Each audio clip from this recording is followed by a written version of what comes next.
that. Oh no, it's basically All one of calling birds, the free French one of the hens, skills is two registering turtlenecks. is registering against smarts when it should be registering against spirit. So Mm-hmm. when And it's hard coded to the drop down menu. which actually it's wrong. Actually, it should be registering it to the skill, not to the actual attribute. So this doesn't make any difference, but it should still be done because, of course, when the built-in FantasyGrounds what's the word I'm looking for? Does actually do some calculation on how many skill points you spent. It will be doing them wrong because it will be treating it against spirit, not smart. So I ought to really put that one in. So if I go into here Although and to be edit honest, that, I mean, if the skill name, if the name of the skill is the same and it's under two different attributes, I imagine it's not though. The skill name is not the. Oh, maybe that's the problem. Maybe the problem's you. That's there you go. That's the problem. If you code it, it's going to cause problems. Yeah, the problem's you. You haven't got the right skill. Looking at it. You do not. You have not registered the right skill. Right. You're so using spellcasting. You're not using the right skill. Because I just copied it off of thingy, so I don't think it's the same text, isn't it? This is part of the reason why I chose the Smork, because I figured the skill, the coding stuff would be a little bit simpler. So why don't we use? Why don't you use the skills that are in there? I'm using the skills as they're written in the rule set.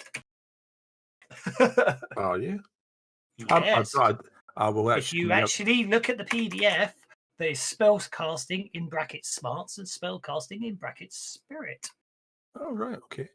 Right. So I don't actually need to change that. I won't actually bounce it today because I don't care about your point registration, but I've updated the rule set accordingly.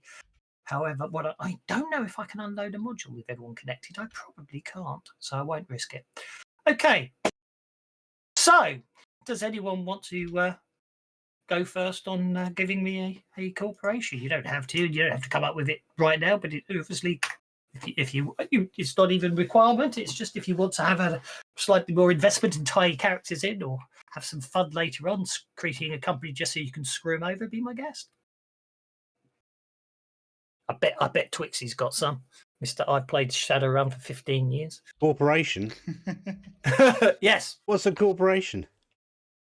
Exactly, a megacorp. It's all about megacorps, isn't it? I work for the mafia. I don't work for the megacorps. No. It's not corporations you work for. Just major players in big city. You see. Ah. Smartworks. Is that a corporation? Oh, actual fact. Talking of not Slightworks, actually. That is still one of my favourite things. It's about the only thing. The thing that really makes me smile every time I look at it in Interface 0 3.0. In one of the mega corporations in Interface 0 3.0 is Pinnacle. And virtual reality. Yeah. Where is it? Hang on a second. It is. Well, it does make me smile. Hang on. Phone call. Okay.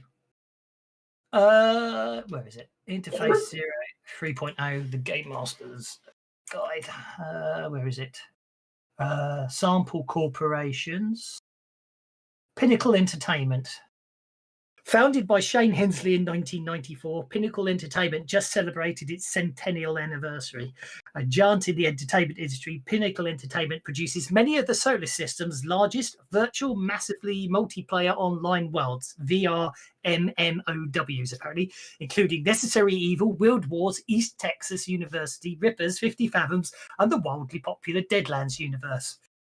And then there's this. Then every company has a dirty secret, as it were. And strangely, Shane Hensley looks exactly the same as he did 90 years ago. I won't read the rest of that, but there you go. I thought that was a nice touch. But anyway, okay. I know I sprung that one. Eh? So, yeah, that is fantastic. Okie dokie. Well, have a think. It's not critical. It's something I read someone that suggested. What you should really do to get the players invested. And if I'd read it sooner, but then today I wouldn't have sprung it on you so late.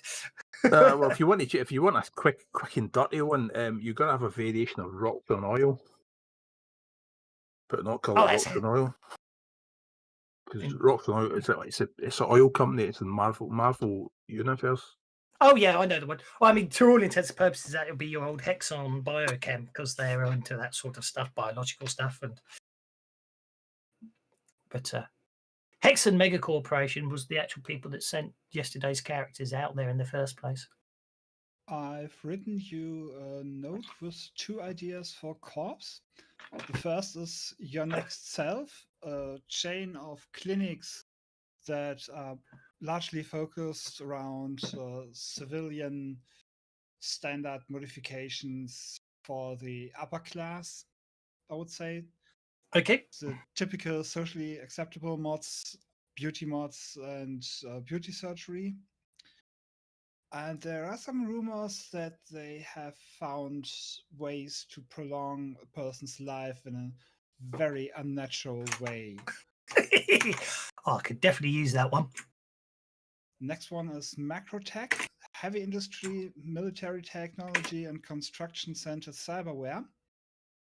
And some people say that they have been experimenting on insanely advanced AIs focused on combat and military applications.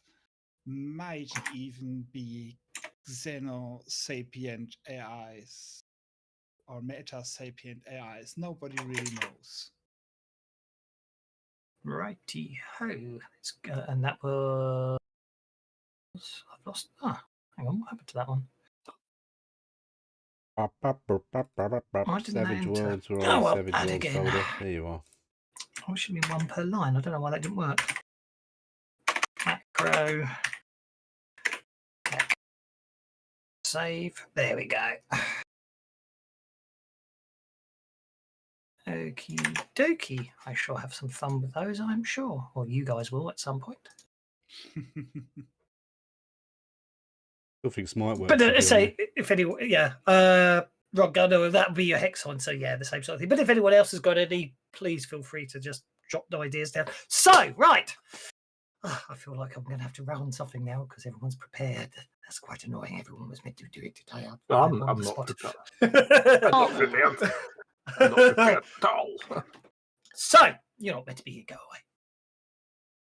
Okay, so I think the easiest thing to start with then is what are you hoping to get out of it game wise? I want to understand what levels of technology and stuff we want to go down, what dark alleys we do want to explore, we don't want to explore, or are you just happy to let me, my twisted little imagination, get talked to by Pork over there because he's quite dark.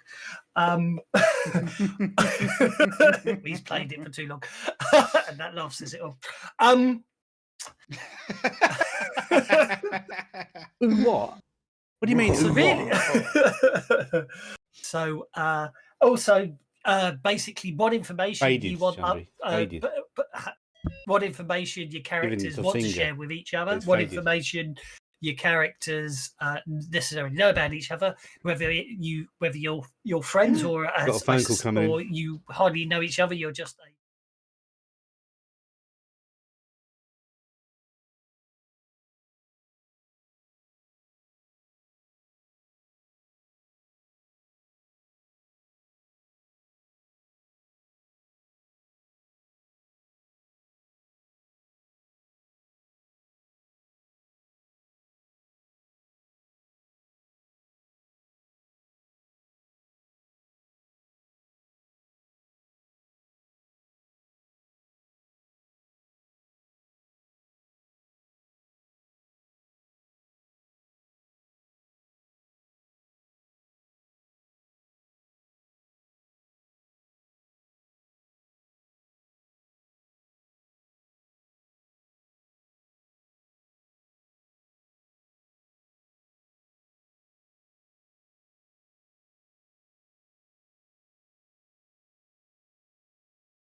and Cabbage. I was very thankful to be able to work for him. What do you mean, lol, great stream? And then one day there were some gangers out front causing trouble, and he asked me to clean them up. And I had a problem with the normal brooms. You know, they kept No, breaking I've got in a my phone big call. hands, Don't be he so had a childish. special broom made for me, which, if you wanted to think about it, was roughly the size of a mall. And I took it and I cleaned up the trash. I was very thankful for that. And I'm very good at that. So, out of character, I kind of thought that as a ramen shop in the Sprawl, you guys might hang out there every now and then or stop by every now and then, and we'd know each other that way. And Sounds sensible, yeah. with the dojo, it might just be, you know, around the corner from the dojo or something. Are you a viewer? Well, that's what I You're was viewing it. thinking, that the family that took in Waif having their own dojo right between the the slums and the lower class parts of town. These people have all I'll leave got the more details experience out of this because I game than don't I know have. them. Listen I to don't them know talking about their Sprawlrunners characters. well I'm like, enough. what? Would make an easy point of contact. That's the thing about Sprawlrunners. There is no setting. We're making it up now as we go along. That was the idea of the session 0. We're going to build the world together, because obviously Sprawlrunners is pretty much a set of rules. There's no setting at all, if that makes sense. So that's all down to The Donald Trump we do isn't a here. real thing in this thing. Pardon? Donald Trump's not a real thing then. Oh no, the background I've written for Big City, that's as far as I've got. This is where you get to influence it, change things, obviously write your own backstories in. You know, the world will be we'll build the world together, as it were. And probably, and to be brutally honest, whatever we build in now will probably be if I ever come back to Sprawlrunners for one shots or anything like that. Things now that we go do will probably influence it, because they usually do. So the history bit, yes. Yeah, I'm a dwarf. This is set in a cyberpunk world, but in a cyberpunk world where magic has come back. Yeah, you're going to be a big city, and which I'm is not a dwarf as in a midget of dwarf, a dwarf as in a area D&D outstanding dwarf. natural beauty. I just thought that's just. But I've got my flaws are. I couldn't resist having you. I couldn't resist the fact he got re-elected as well. I thought that was just too brilliantly twisted. One of the things I thought would put Quig in good with any group is he's almost bipolar.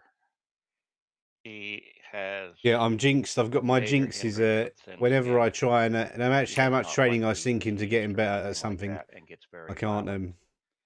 But on the my persuasion skill never gets better. I was set like 100 years after Donald Trump gets re-elected in 2024.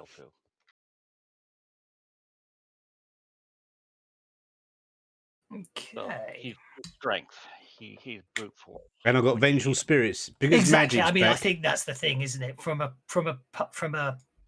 For some reason, spirits don't really like this character. Maybe that they're a summoner who treated spirits without respect. You can run or something that makes us priests go mad. But whenever I'm dealing with spirits, ghosts, and such, they all hate me. Not Grace. Just go in and stop. Okay. And I'm the opposite of a D&D dwarf. I'm a technical dwarf with all cyber implants and stuff. Okay, so I think it's going to be. We're going to give it a very imaginative name, I think. So okay, so I get the impression then you guys, whether it's your actually sort of your base of operations or just one of those places you grab food in the area, is basically so that will be Ramen on 64th Street, I think. That's the name of it. Not Excellent. We're all going to have ramen, are we? So we're going to meet in the ramen bar. The Ramen on 64th Street is its actual name, but yes, a ramen bar. That's probably where you hang out. I think that makes sense, and that's where you know Quig, and because you probably some of you might have a soft spot for him. Some of you are probably cold and manipulative, but at the end of the day, the thing about Quig is you found that if you suggest things to him, he tends to agree. So when you want some extra muscle or something, you just get Quig to come along with you. Is Quig a troll? Quig is the troll. Yeah. Ronnie troll. Yep. Ramen on 64th. With his broom, he's sweet. Yep, he's your sweeper basically. I'm an Irish dwarf. Okay. Not How do you really. pronounce your name, Mr. Irish Dwarf? Because that doesn't look very Irish to me. Yeah, we'll be Akka? calling you Aki. You can call me Yeah, Aggie. Aggie. It's just acronym image is easy. I don't see what's so difficult about it. Acronym image. It's Junie Munker backwards. But you can call me Aggie if you like. We'll call you Aki it is. So, what do you want to share with the rest of the team? Oh, I'm a wheeler dealer. I sell bits and bobs on the side and hack into stuff. But we can get into places without anyone spotting. So you're the fence / Drug dealer, yeah. / criminal. Yeah. You're the one. You're the one that set. Basically, you're the one that will sell the extra goods that the party may come across. And you're the wheeler dealer. And take my extra large cut out of it. Okie dokie. So I'm an Irish dwarf. Instead of being a Scottish dwarf, I'm going to be an Irish dwarf. I'm an Irish dwarf. Be sure. My name's O'Reilly for Felligan. Acronym image. Doing some manual labor. That's what his name is. Acronym image.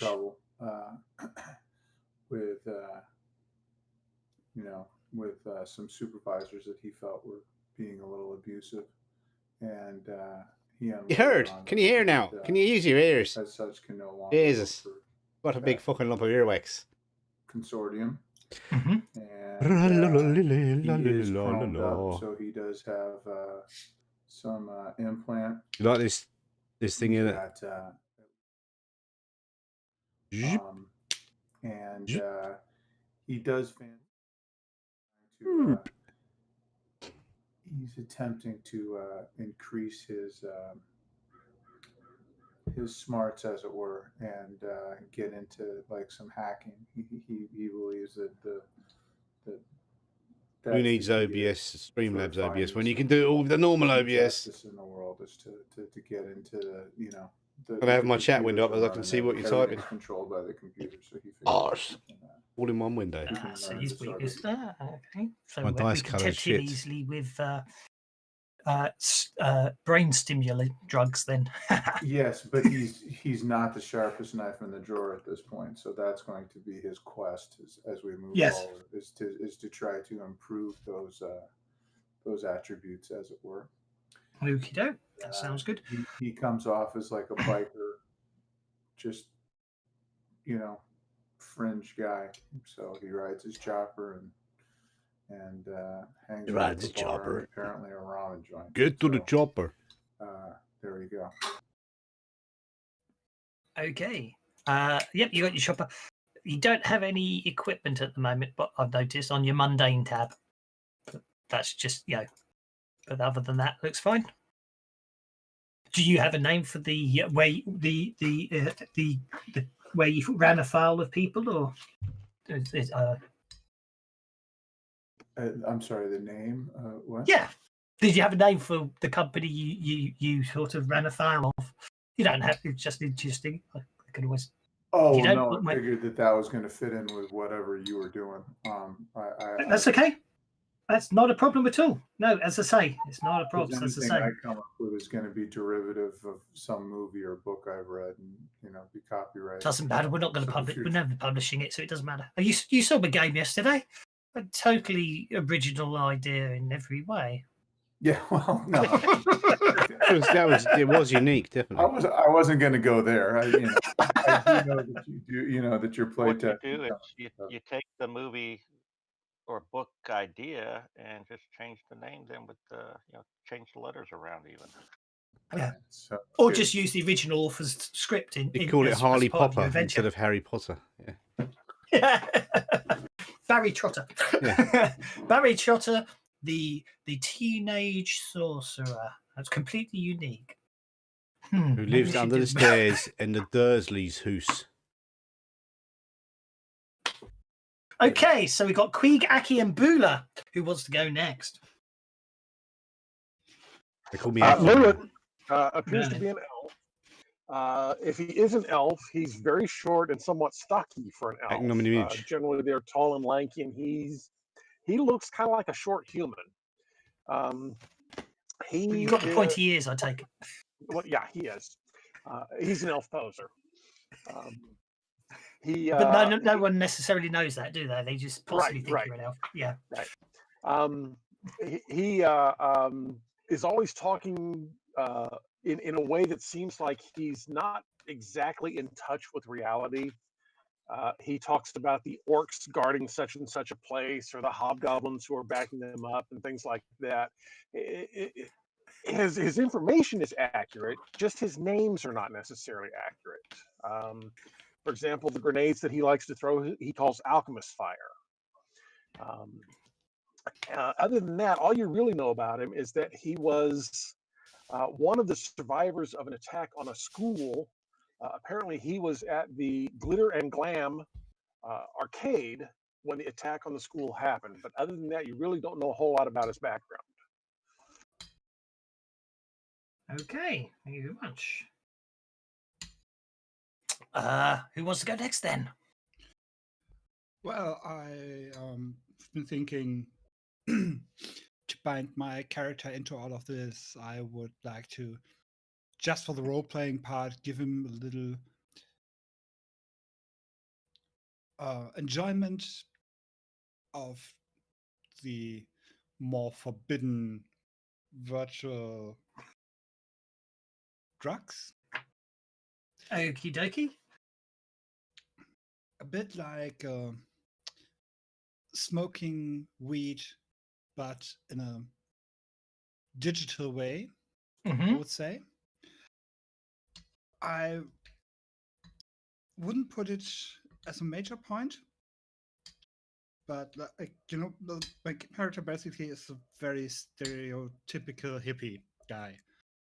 He's not a fighter. He was in the military, which is why he says of himself he isn't a fighter. He hated the violence and, well, probably never heard anything about his backstory because, well, he deserted, and that's not something that should go out into the public. So he keeps that point to himself. But yeah, I could imagine that he's hanging at the bar, maybe getting a few shots from time to time, for a few shifts from time to time there. Just running matrix security there, maybe. Yeah. Something so like you're that. basic, yep. So not that everyone knows it, but you're technically AWOL. Without leave. Yeah. Yep. Okay. Yep. Okay, that's Queeg. We got Aki, we got Buddha, we got Merlin, we got Twixie. Who does that leave? Waif, which we've had some background ideas. Yeah, you've got some of it. Waif was found by Master Zhang when she was somewhere between 2 and 3 years old, wandering in the slums by herself. And not being able to find anybody who knew her in the immediate area, he took him home to Madame Zhang behind his dojo to care for her while he did what he could to find her family. Searching databases through the years and queries and stuff, he never got any hints, and there's not much that Waif could tell them. She didn't even know her name. As she grew older, she had vague memories of her parents and some vague memories of living someplace with lots of kids, but even with these clues, he couldn't find her missing from any orphanages or anything, but she always still hopes that someday she'll find, if her parents aren't alive, at least find out who she is, and it tends to make her more sympathetic towards the other races, because she knows she's human, but she's disconnected from humans by being an orphan. And she was raised in the dojo by and because Master Zhang couldn't resist training anybody, he started training her really young, so she was fairly young still when they discovered that by focusing and channeling her energy, she could increase her abilities somewhat.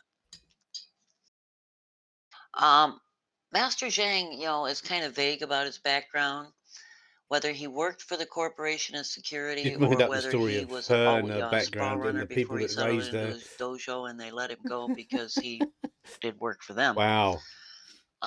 Puts us all to shame. He still runs his dojo, though he's getting I'm a pretty old dwarf now. But gangster. Waif continues with her training with him. Okie dokie. Thank you very much. Pow Pow, you there yet, Mr. Gatecrasher? Right, Pow Pow is fresh off the boat, so it's supposed to be. He came into town and he's a bit somewhat incompetent in just about everything. It probably wouldn't give him the time of the day, except, one day a guy probably high on drugs or looking for drug money Kevin's tried to stream. rob It's the ramen shop with a shotgun, walked in. Hang on, I'll get you the link. Pow was quite happily just sitting there, being ignored, and he stood up. Claws came out his hand, and he basically ripped the guy's throat out, and then he carried on going back to eating his meal. Not a word, not an explanation. And, when pressed on the point, he says, "Well, can't you read minds?" He felt the guy was hostile. Okay.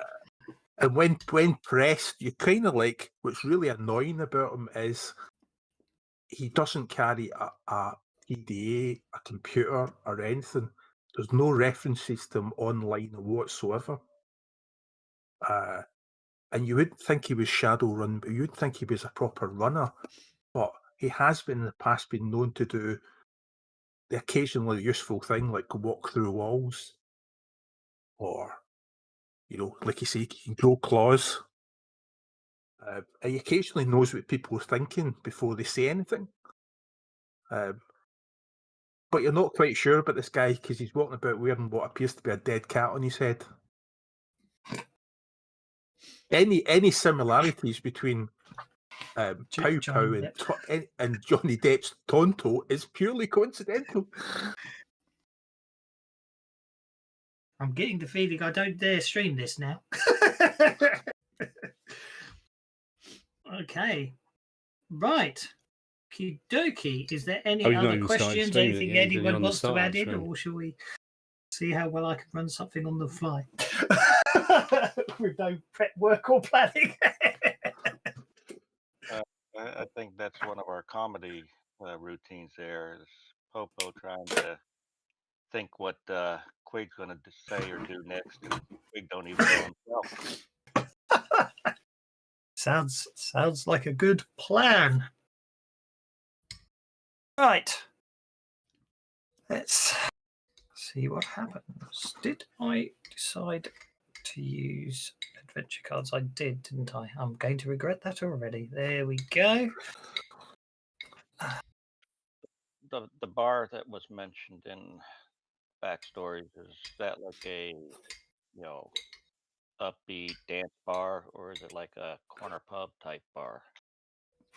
Yeah, actually, who did mention the bar? Someone did. I forgot to make that note of that. Bula did. Bula. Oh, it was that where you ran afoul in the bar, was it? No, it wasn't. It's just where he tends to hang out. It's where he tends to hang out. The ramen bar. Oh, the ramen bar, yeah. No. No, a bar. Yeah. Corner pub bar. Yeah, I don't. Shop, and you got the dojo, so it's like a little. That's what I'm thinking. That's what I'm thinking. Thing.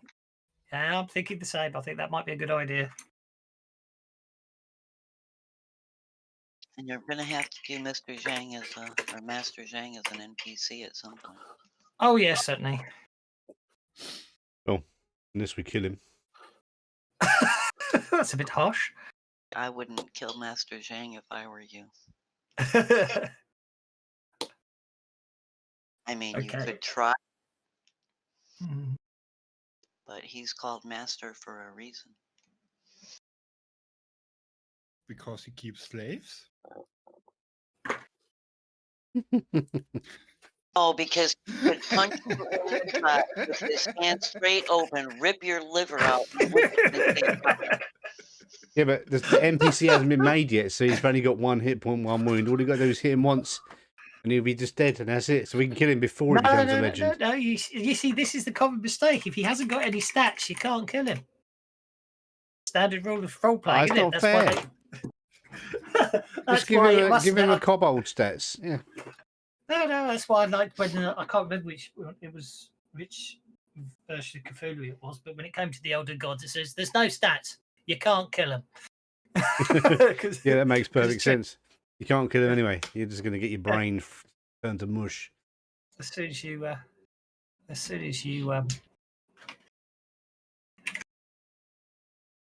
you try and do something like that, it's all over. Club Flux, I think, will have it as Club Res actually. Resolution. Club Res. It's a high resolution map. It's a loud music. It's a loud music bar with neons and augmented reality. If you've got the augmented reality, you can plug in there and obviously change your appearance when you're inside the place. So quite a lot of people like going there to be. Spider's playing Valheim. Are you playing Valheim? Kylan was playing it. He's been building. We got attacked by 4 Okay, well, at base. It looks like So do you guys have a fixer, as it were, or are you freelance? As in, do you have a standard fixer you guys want to go through, or will you take any job as they come? And if in that case, how do people know where to contact you to find jobs?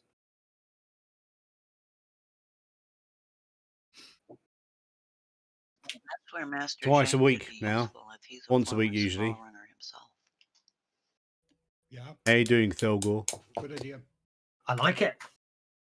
Okay, so plus I've never played Savage Worlds. Just because you've got a fixer doesn't mean you have to go. You work exclusively, but people would. Yeah, it's more likely. I like the idea that if he's got a bit of a reputation as a. I'm back to work now as a ex-runner. I'm enjoying skiving off and being furloughed. He does strike me as someone who people would go to, and therefore he would then know you guys, depending on the on the jobs he thinks you guys are sort of up for, he'll put you in the way. So. Yeah, they just leave my contact details. They just send me a message at the ramen bar, and that's I'm usually at the seat on the end. Yeah. Okay. So in that case, then let's see how we should go. Then I think what we shall say is quite straightforward. Then, who does have a vehicle? Who doesn't have a vehicle? Out of interest, I know there's a chopper. I know Wafe's got a bike. Do other people have vehicles? Not a problem. Just asking. It doesn't. No, I don't have a vehicle. I use public transport. Do we have someone with a van? Anyone? Are you fucking kidding me, guys? Really? I didn't have much money to buy a van. Let's phone the man with a van. You can phone them. Mommy, I didn't take a van because in the last Cyberpunk game I played in the Interface 3.0, I was playing Street Medic, and my van was my ambulance type thing, and they pimped my freaking ride. I wanted to kill them. Who's the rigger? You don't think you've got a rigger? Didn't pick one. You haven't got a rigger. You see, this is the downside of everyone doing their own characters, but I'm not complaining. Means I can screw you over better. What's a rigger? What's a rigger? That's if always anything. What's a rigger? If the ramen shop is big enough, they might have a delivery van that can be borrowed. Yeah, you could probably borrow the. Yeah, I think you could probably borrow the. You probably have to borrow the ramen's van. That's not a problem. So what's a rigger? I was thinking in terms of a Joan jockey, someone who's basically good with machinery. But, yeah, a rigger's some sort of cyber interfaces with vehicles and machines. Yeah, exactly. A drone jockey is another terminology for them. Yeah, you basically can. If it's a vehicle, you can just nab it, drive it, control it. It's not a problem. Obviously, it's not the end of the world. When you create pre-gens for every major archetype that's going to be needed, how invariably do we not take the one crucial one? Oh, yeah. Yesterday was okay because everyone had electronics. A van. How much does a van cost out of interest? A van, an SUV. Yeah, I doubt any of you got 5 logistic points left. Okay. Well, now that doesn't mean that we can't. It does say something about us combining leftover logistic points to purchase. It does indeed. It does. You don't need a van. You don't actually need a van. I think we've worked out you can borrow one. But obviously, that might be one of the things you want to put on the list sooner rather than later. Also, it's the jolly come lately. I personally think that The ramen bar probably will rent us theirs because whenever we get a job, we have enough, credits or whatever to rent it from because we take some up front or we're stupid. We lost someone. Yeah, we take some up front. We have to. 1, 2, 3, 4. I think McD just jumped into private. Oh, he did.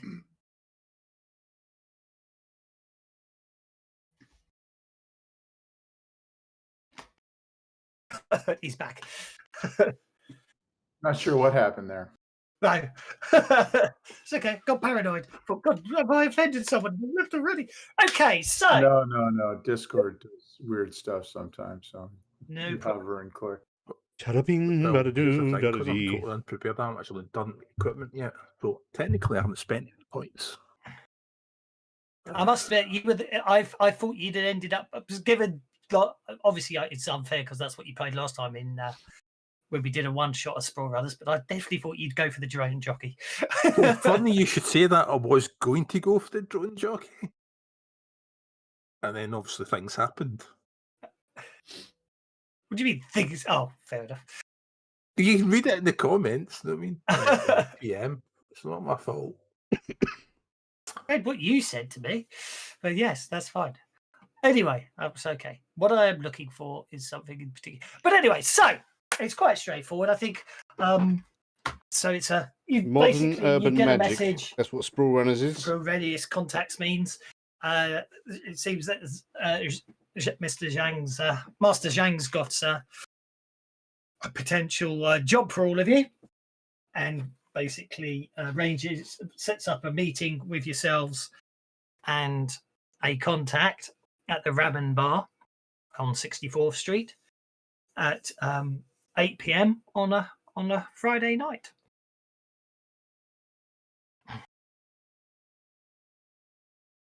That's about all the information he's got at the moment. He said they were very cagey and they didn't want to divulge any information, but time was of the essence, and therefore the fact that you were the quickest able to respond. That he only got contacted a couple of hours ago, so there seems to be a time sensitive factor to this job. Well, I would be assuming that as we are meeting at the bar, that there will be some kind of back room that is had been secured against people spying into it. So I would run one last checkup, see if everything is in place, and if we can rest assured that this talk will never leave the room without us knowing. Okay, and how do you want to do that then? Well, like I said, I could imagine I'm running magic security for the shop anyways.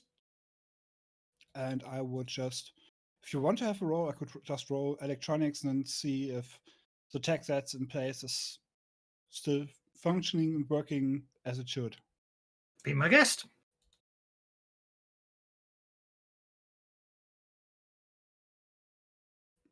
Yeah, I'm happy with that. Okie doke. Actually, I won't. Oh, hang on. Out of interest. I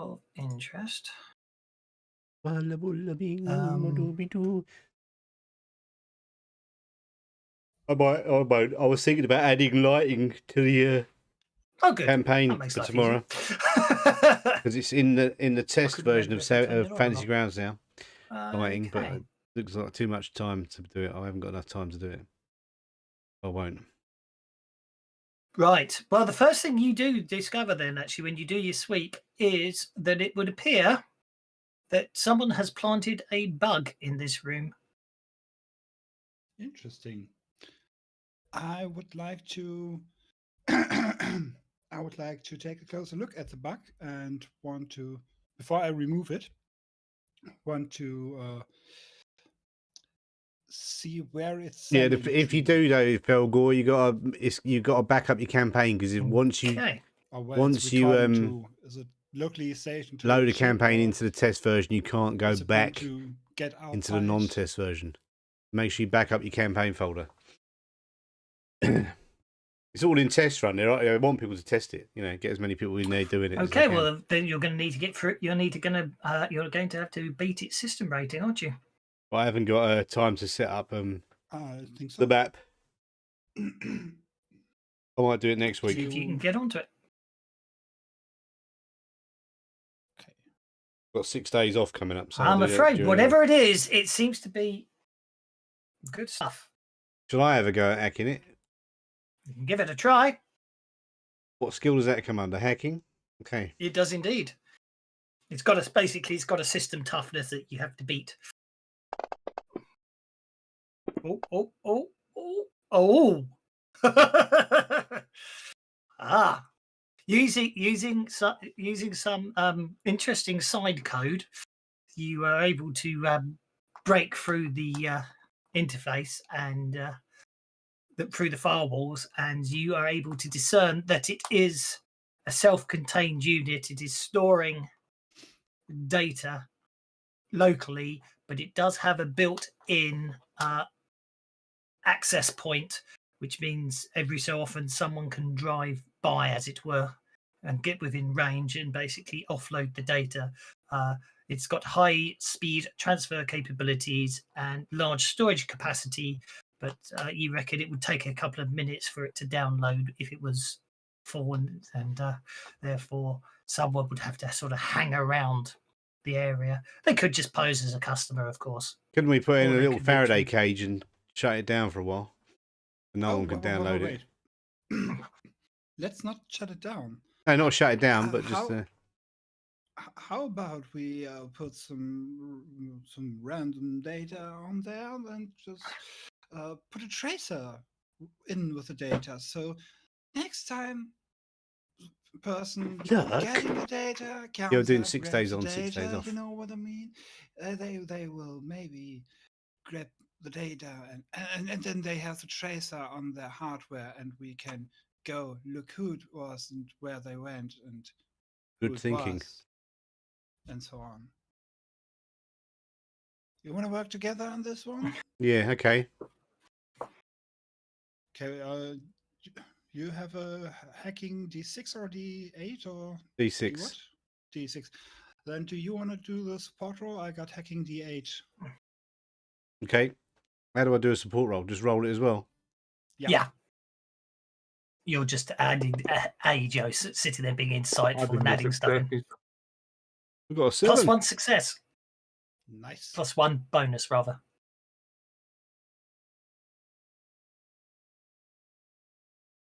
That would be 2 success. That's a success with a raise. That's all. It gives you an 8. So, nice. What do you plan? What do you want to plant on there? Well, I would put some random garbled audio on there. Mm-hmm. Something that at first appears to be correct and useful data, but if you take a listen to it, you just find recipes. What do you want? I can come out and just press this button. Bits and pieces from TV shows and stuff like that. Okie dokie. Right, that's not a problem. One thing you do find is you're sort of embedded that is the firmware identifies it as an Arasaki made device, but that doesn't necessarily mean anything because they're sort of one of the forefront companies when it comes to security systems. So, but it's interesting is the firmware on it appears to be a bang up to date version, one that you're not sure was released to the public yet. You drank your coffee? Sweet. But anyway, seems fine. But anyway, so now having confident that what are you going to do with the bulk for your meeting, though, out of interest? Well, I would try to handle it in a way that the bug isn't recording anything anymore. Mm-hmm. Yeah, if you fill it up with enough data that it just the meeting comes Fair out enough. garbled, Yep. doesn't it? That sounds like a good plan. Oh, that's absolutely fine. Okay, so you fill it all up with data. So yeah, it's unable to record. Okay, that's no problem at all. it doesn't appear to send out a message indicating that it's full. So you suspect that whoever comes by on a regular basis, rather than when the device. Because obviously, if the device sat there and pinged out, there's a chance someone would pick up an unauthorized transmission. So, and right at the end of it says, and then she said, and then it ends. So that could be an issue later on. In the meantime, however, you're waiting for your contact. What are the rest of you up to while these guys are dicking around with computers like they always are? Sweeping, that type of thing. Waif would have taken a table at the front of the bar near the windows, watch traffic going by on the street, in and out. No problem. In that case, probably ordered some ramen. Indeed. Rafe, in that case, you're probably the first one to be. You're probably the first one to see the person that you suspect is your contact. It's just something about him just strikes you as a bit out of place. He's a bit too well dressed for this area, and obviously not really not too up to date with the idea of trying to blend in. He stumbles into the ramen bar and looks around a bit, looking a bit perplexed, and then he basically sits down in a booth and pulls up the menu onto, basically you see him just sitting there strumming the air. He's obviously pulled up the menu on his, and he's strumming through trying to find what he's going to order. He seems to be strumming through very large. The menu's not that big. You get the impression that he's definitely just sitting there waiting for something. Mr. Zhang would have given us some contact words, some identification type thing for our contact. Yes. Apparently the code phrase you're meant to use is Mr. Strummings, I presume. Well, then Waif would pick up her bowl of ramen and go over to his table and take a seat across Strummings, I from him presume. and Not Mr. use the code Livingstone. phrase. He looks a little startled when he hears that, and then sees you. Then goes, yes, that's it, that's right, yes, Mr. Strummings. Is it just you? I thought you had I was assured a competent crew. We'll just take turns nodding at him, just a little nod from around the room. Yeah. The whole room is full of the squad. Yeah. Once I've confirmed he's the contact, I'd signal those who are present in the room, and I'd indicate to him that some of my friends aren't really comfortable, chatting in a open dining room if he wants to come with me, because that's why they clean the room in the back, right? Exactly, yes. Wiggle be in the back wiping down the table. Indeed. The guy comes in, and as he wanders in the back, the mannerisms change. He stops being so furtive and shy looking, and as the door closes, he sort of strides into the room, and his whole manner and posture changes, almost like Kevin Spacey in reverse at the end of Usual Suspects. He literally goes from one to the other, and he sits himself down and goes, right, now we're in private. He seems slightly impressed that you've got somewhere set up. I assume it's been spent. We can come to the point. Time is of the essence, and and therefore, obviously, the payment will be in keeping with the urgency of the matter. As to difficulty of acquiring the item, that should not be a problem. We are fairly confident. We know we know who's got it. You will just need to ascertain its exact location. As to threat level, I suspect, again, that will really depend on how you choose to acquire the item. But at the end of the day, I don't think the certain individuals would not be bothered how forceful you are. But again, obviously, discretion may prove to be the better part of valor. I really don't know how we like to work. As I say, I would use my. I do have a normal crew that I would use, but unfortunately, they're a little terminally inconvenienced at this time. No. Are you Have you openly tried to saying them? that you got your last crew killed? I think the price just went up. No. That's unfortunately nothing to do with this. This was a separate mission. Basically, well, when I say nothing to do with this, maybe I should explain. I need you to acquire a certain item. It is stored in a zero chamber. That's a fancy way of saying it's a box that basically a lead-lined box for all intents and purposes, but it's electronic as well as physical, so you can't scan it in or out. You can't X-ray it or anything like that. Unfortunately, I'll make it up as I go along, so I can tell him. Unfortunately,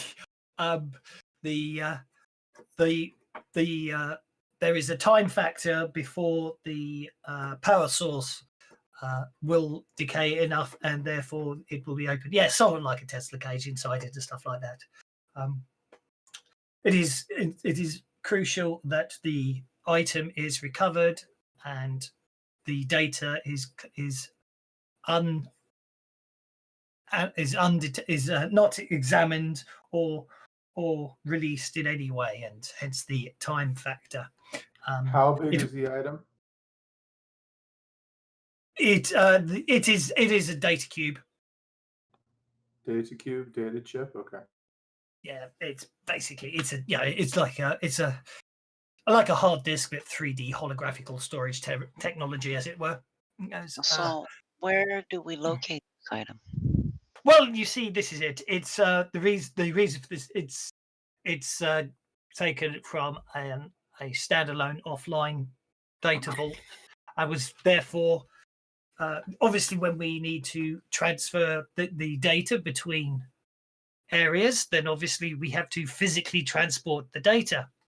Unfortunately, it would appear that certain individuals were able to ascertain that we were transferring this data, and also obviously at the same time released information of other jobs and other crews out. Hence the fact I'm coming to a crew I've not used before, because you won't be on our systems and therefore hopefully will be protected from the security complications. Anyhow, a local group known as the Ganglanders hit the convoy. They took out the lead vehicle with some very impressive weaponry, but they appeared to only have limited stock. For after they took out the lead armored vehicle and the tail armored vehicle, they then proceeded to have to literally cut their way into the transport vehicle and remove the zero cage. And they hightailed it away. So we gathered the Ganglanders are sort of some sort of, well, they are just a bunch of, well, a bit like the Dog Boys, which if you did the one shot, again, it's just a street gang. They're usually they're just muscle for hire and things like that, or just a bunch of beatniks and delinquents. But this is they haven't been known to do a job for money. So obviously someone's paid them to acquire the item. We have reason to believe that it will be in one of their hideouts in the area, but we don't have the local knowledge and the resources at this time. We're still dealing with the security breach to ascertain exactly where it is. Our best estimate is that in the next 12 hours, the cage will open and they will be able to steal back something from some bad guys. We can't allow that. It would be damaging to the company to have this data released. Therefore, we need the data intact and unscanned, and the drive will record that. Okay, well, we need a vehicle. So, I'm sure you can acquire one easily. Believe me, as I say, at the moment, we are still dealing with the malware inside our systems. It was a coordinated attack. They hit the trucks, they hit the corporation, and they hit our crews at the same time. Is it which corporation is it? Peggy or Smartworks? He looks at you as if he's really saying, "Is this guy actually asking that question?" That's the whole point. There are times when you know who you're working for, and there's times when you don't know who you're working for. And those times, it's probably best not to ask because you might not want to find out who's paying the bills. He mentions a figure that is quite considerable for the run and would give you more than enough money to get a decently rigged out vehicle. Excellent. Well, they seem to be really desperate to get this job done if they open up with such a huge sum. Now, as a bit of metagaming, one of my weaknesses is persuasion. I can't. That's not what this character does. But I will probably try to raise the price. So maybe one of you should jump in before I can get to do that. I definitely shouldn't help you with that. So, does anybody in this group have anything over a D4 in persuasion? I've got a D4 in persuasion, but I've got my hindrance is I'm jinxed on persuasion. So. Well, here's the thing. Worse, I got a D4 -2 in persuasion. Well, before you say anything, why don't I ask him before anybody says it? I'll ask him how he feels and cast empathy on him. And that gives you bluff to straight away. So should I roll for persuasion? Is that what we're saying? Or?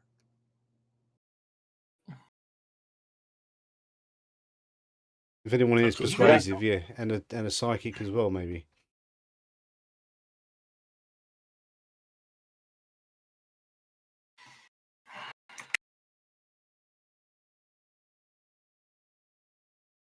And I could and humans could read the aura as well.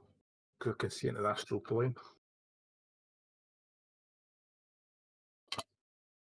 What's your totem, by the way? It was going to be. I didn't pick one off the list. It was going to be a cat. That is on the list. Is it? Well, it's a cat. Page 23. Mm-hmm. I thought the cat was appropriate. Faint streak a mile long. Catching one unkempt is on her. Basically, you're the cat from Red Dwarf. Yeah, literally. Basically, huh? You literally are. I've turned up. Well, I'm wearing war paint, and I've got a cat on my head. It's like because it's the latest fashion, you know. I've got a fantastic coat as well. I take it they have to drag you away from mirrors then. Okay, so you're casting empathy on him. It's interesting. Actually, doesn't say you whenever a mage. No, that's cyberware. Shamans. Totem guards live in sync for this reason. Shamans copper clock. Street Shamans for proper arcane knowledge. I'm just curious if there is anything it says about. I got a funny feeling that the team is going to ask this question, and all I'm doing is I'm going to cast the empathy, and if that's good. No, it doesn't appear to be. If he's open, if he's quite calm and he's open to negotiation, I won't say anything. And if he's growing irritable and hostile towards us, I'm going to interrupt Tommy's character. He's quietly raging. He's absolutely furious inside. Although that doesn't appear to be at the situation, not the fact the fact he's having to come to people he doesn't necessarily want to have to trust.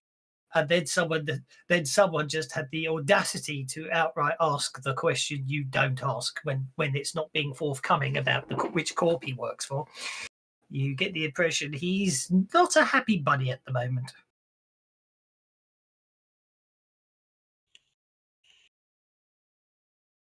that doesn't mean Bula wouldn't try persuading him for more money anyway. Right. So anyway, Tommy's about to ask him about push his luck and ask about to give him more money, and I kind of kick him under the table, going, "This might not be a good idea." You know. Okay, Beulah, what are you trying to persuade out of interest?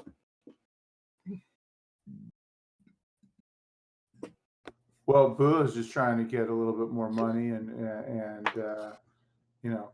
information from him. Okay, so yeah, okay, so, yeah. And so after as you're sort of kicking Twixie under the table because you know what was coming out of him, Beulah asks the same question, and he has a withering look, and he says, the funds are above the going rate. I think you will agree, and I do believe at this time we as a first job between us, I don't feel inclined that to raise that. And what other information do you need? When did the incident happen? When was the ware? When were the wares taken from you? 4 hours ago. Oh, you are quick. I think he's desperate, but I'm not that smart. If he had Cruz die and this was only happened 10 hours ago, that could account for that.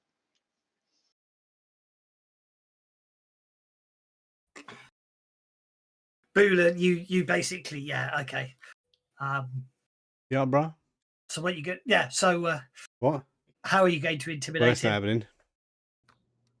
Oh, Let me see if I've got it. Go and get the USB as stick. I finish my beer and stand up, walk right next to him and crush the can in his ear and just sort of look down at him and walk to go get a refill. Just letting him know I am unimpressed. Dude, no, you never fuck with the Johnson, with the employer. No. Oh, where's that gone?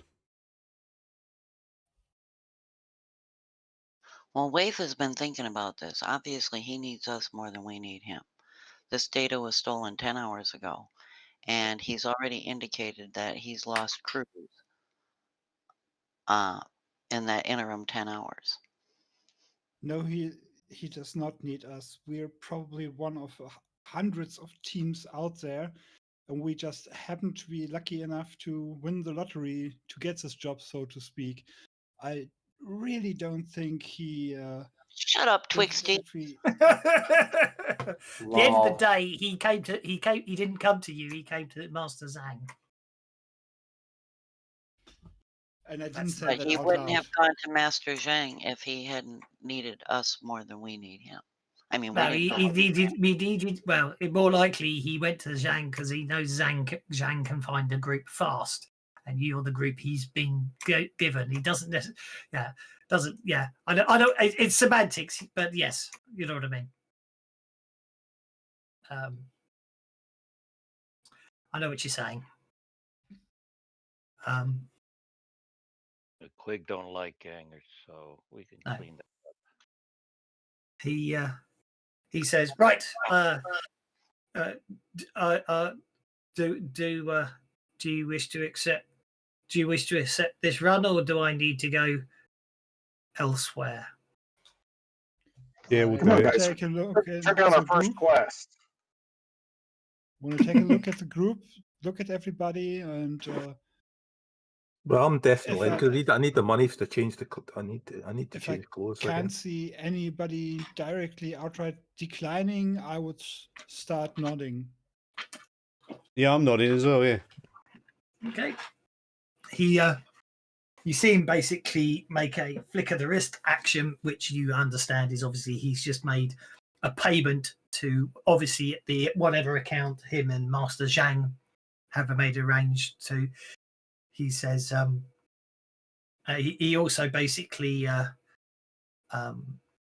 it's quite ironic actually. You think it's quite crony, but in some ways, I suppose it makes it harder to trace. He then basically, with a flick of his wrist, again, obviously the first one was like a gesture, but this time it's literally a bit of sleight of hand, and then basically a white card appears in his hand, and he just puts it down on the table, and all it says on it is Strummings and an IP address that you can contact him on. I want to store the IP address. Mm-hmm. And he gets up and walks away, going out the back door.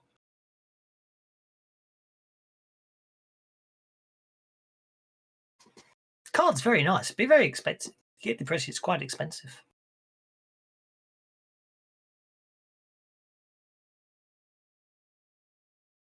So, hey, people, where do we want to start? Shall we see? I don't know. I could try and find where these people, these gangbangers, have their hideout, right? Well, probably if it's a known gang. You're trying to make me hungry. Tracking information on them shouldn't be too difficult. Would that be a common knowledge roll? Or...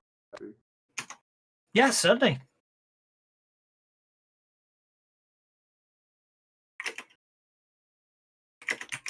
I think I clicked twice. No, only once. I would like to do a research roll to see if we can find something out, if that's okay. Say what's common knowledge? Kevin? Sorry. I would like to use research instead of common knowledge, if that's all right with you. Yeah, sure. You can, obviously, research is what you use when you've got access to libraries. Common knowledge is what you know, so that's no problem at all. Oh, dang it! There we go again. Fucking dies. Spend a penny. Okay. Well, the ganglanders, pretty much like I said a bit before. Been out of focus. Actually, let's have a quick see. What do we know about the ganglanders? Let's have a look. See. Out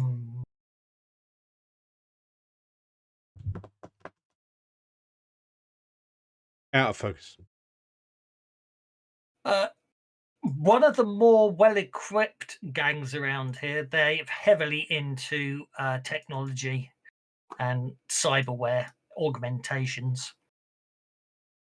As I say, primarily, sort of they sort of set themselves up to a degree as a street gang, but the real truth of the matter is they're probably more organized than your average street gang. They're more like, they're more in line with basically being hard muscle. Or they're not as far as mercenaries, because mercenaries implies proper military training, but obviously they're hard muscle, and if you want a job done violently, or you're not too quiet, you don't need a job done quietly, you can hire them. They have extensive recruiting policies, in the fact that they'll take pretty much anybody, and for some reason, on certain disillusioned youths of the area, especially with not seeing much in the way of escaping the area, do sign up, because they see the glamour and the glory of it. They don't necessarily understand the full implications. As a rule, the lower ranks have a very high turnover rate. Lots of recruits, but they seem to always have open. They always seem to have open slots for replacements.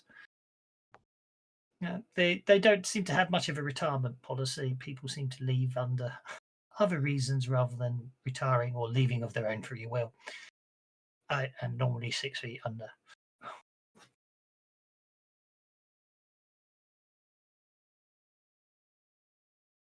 is what you know. They've got a couple of bases in the area, but they do tend to move around. So you'll probably have to hit the streets and get some research done to find out where they're currently hiding. And obviously, what's what? Also, they may. What is what? What? They're sort of.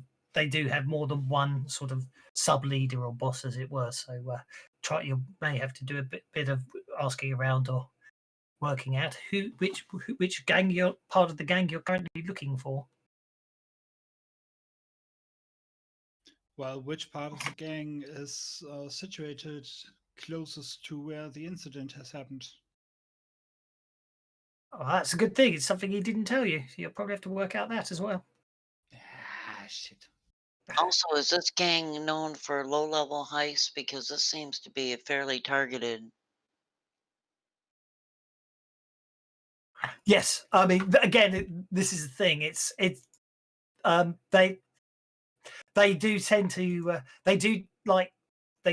to sort of do raids on they do seem to basically normally do raids on cyberware and weapon stores. And when I'm talking about that, I'm not talking about proper shipments. I'm usually they will hit. They'll be known to hit cyberware stores and gun shops, as it were, but late at night and out of hours as a rule. And mostly they usually, if they're going to do an actual physical robbery or a vehicle hit, they don't usually go after armored vehicles. So by the sound of things, somebody probably funded them for this one. Yeah, they probably. I was gonna say they had heavy weapons, so yeah, sure, they probably were sponsored, you know.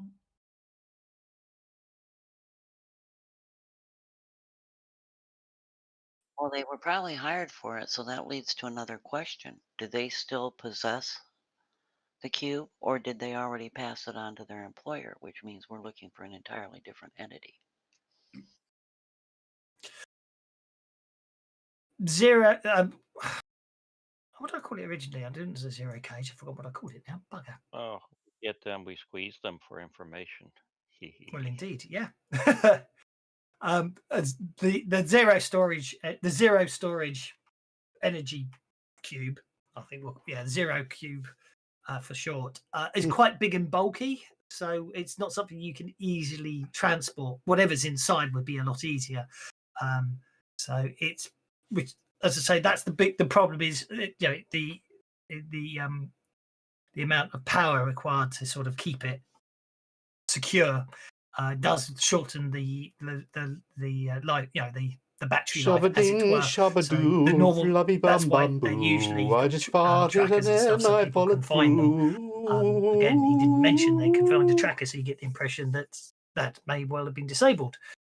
More likely, whenever it was, but that again is interesting. Actually, make repair electronic checks. Anyone who you speak French, you crazy bitch. You're calling me a newt?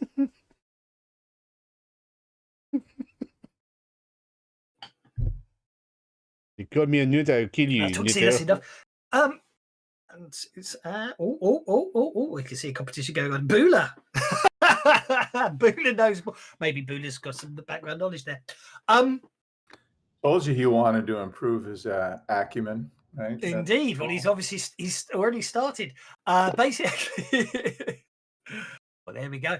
The three of you were all under the impression that basically the tracking signal is the only signal that can get out of the box, and as it's stored inside it.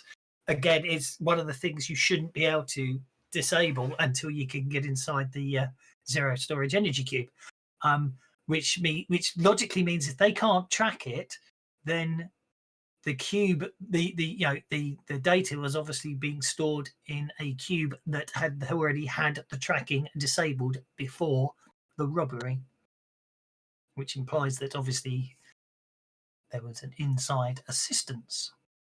An inside job.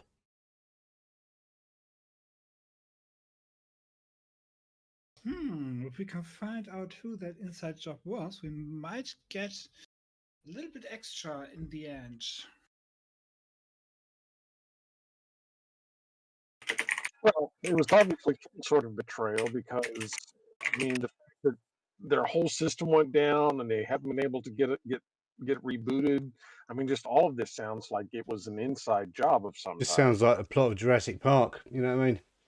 It's the main computer hacker. Went to the Twinkie shop and didn't come back. Got eaten by a dinosaur. So wait a minute. They got the box and they took it off site. They probably stole the whole truck. Yes. Yeah, but that's what I mean. The thing is, it's heavy. It's a truck, right? So I wonder if there's any traffic cams on the road or speed cams, and I wonder if those things are maybe in a computer somewhere. Well, good call. So I mean, what about cash point machines have got cameras in them as well? So I just wonder. I just thought a truck might stand out, but it might be a bit stand out from a regular piece of traffic. So I'd imagine if somebody could get into the computer network and reverse the camera footage from street cams, they might probably spot the vehicle. It might stand out like a sort of thumb.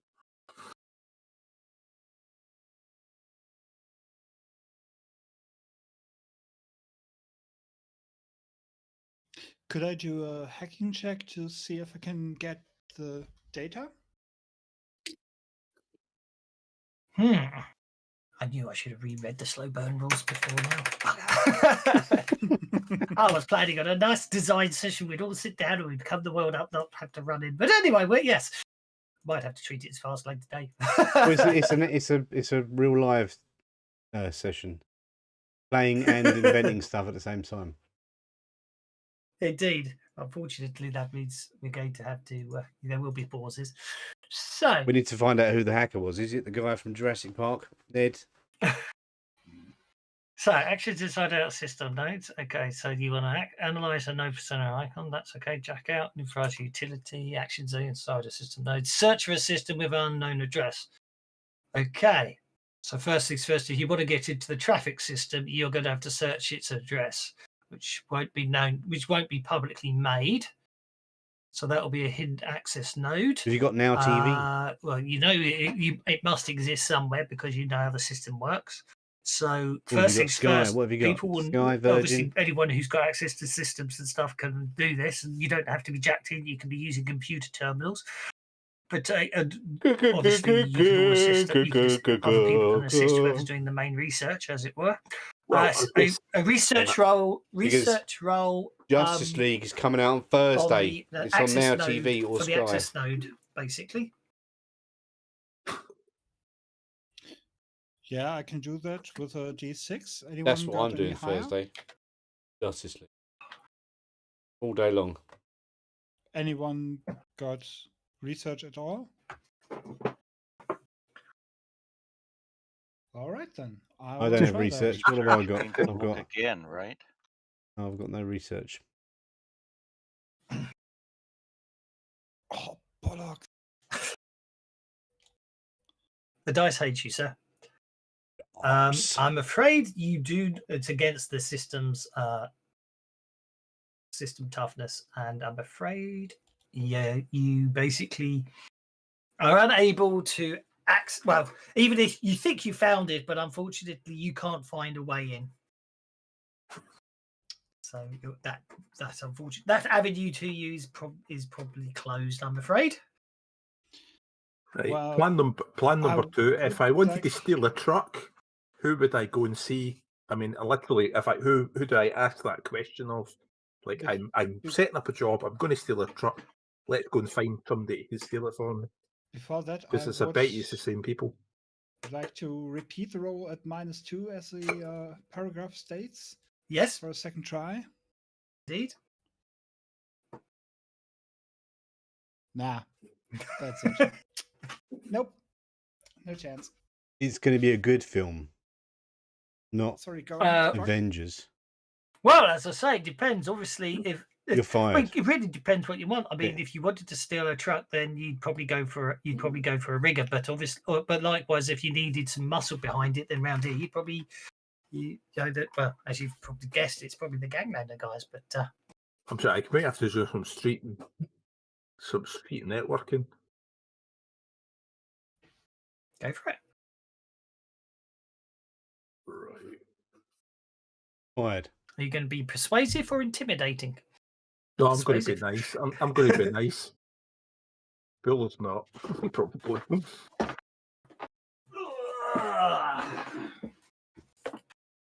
Do you know what? I still like the Deadlands and a Wild way of doing that. Obviously, depending on how well you do, depends how many times you get beaten up, doesn't If it's Marvel, I'd get it. That's How much ridiculous. It's money it actually going to costs be you. the good movie. So who are we trying to intimidate? The Oh, real no, version, no, the one that they should have made. No, No, he Or was Warner networking. Brothers nice. started trying to copy He's Marvel. being nice. So basically, he's going out. He's going out, hitting the streets, Too late now. talking Too to people, late. networking, Yes. hobnobbing, carousing, buying gifts, bribes, and entertainment and everything else. Yeah, Boole is going to try to do Too that the late. intimidation route. Bearing Samuel, in mind, obviously, that Come here. that can backfire, and people don't take too nicely about it, and then hire some goons to take you to the back of an alley and beat you up. But it could work. Yeah, go for it. So it's going to be nice, and then if they're not nice back, I thought Bill was going to drop them off a building somewhere. Threat to drop them off a building somewhere. So basically, if you're going to go the intimidation route, you call in favors or make demands, but you can do it in a less than savoury manner. It's bad cop, So worse cop. Each attempt to work the streets takes several hours of threats and general unpleasantness. Success grants you most of what you want, though the victims might decide some payback later. Raise gets you even more and you get it faster. Failure means you don't get anything useful, and a critical failure means you end the evening with a fat lip, a black eye, or a broken nose. Now, that's the standard. You want, you can go busting heads, which will give you a +2 on the roll, but will sort of alienate people and make them less inclined to be helpful to you for a short period of time.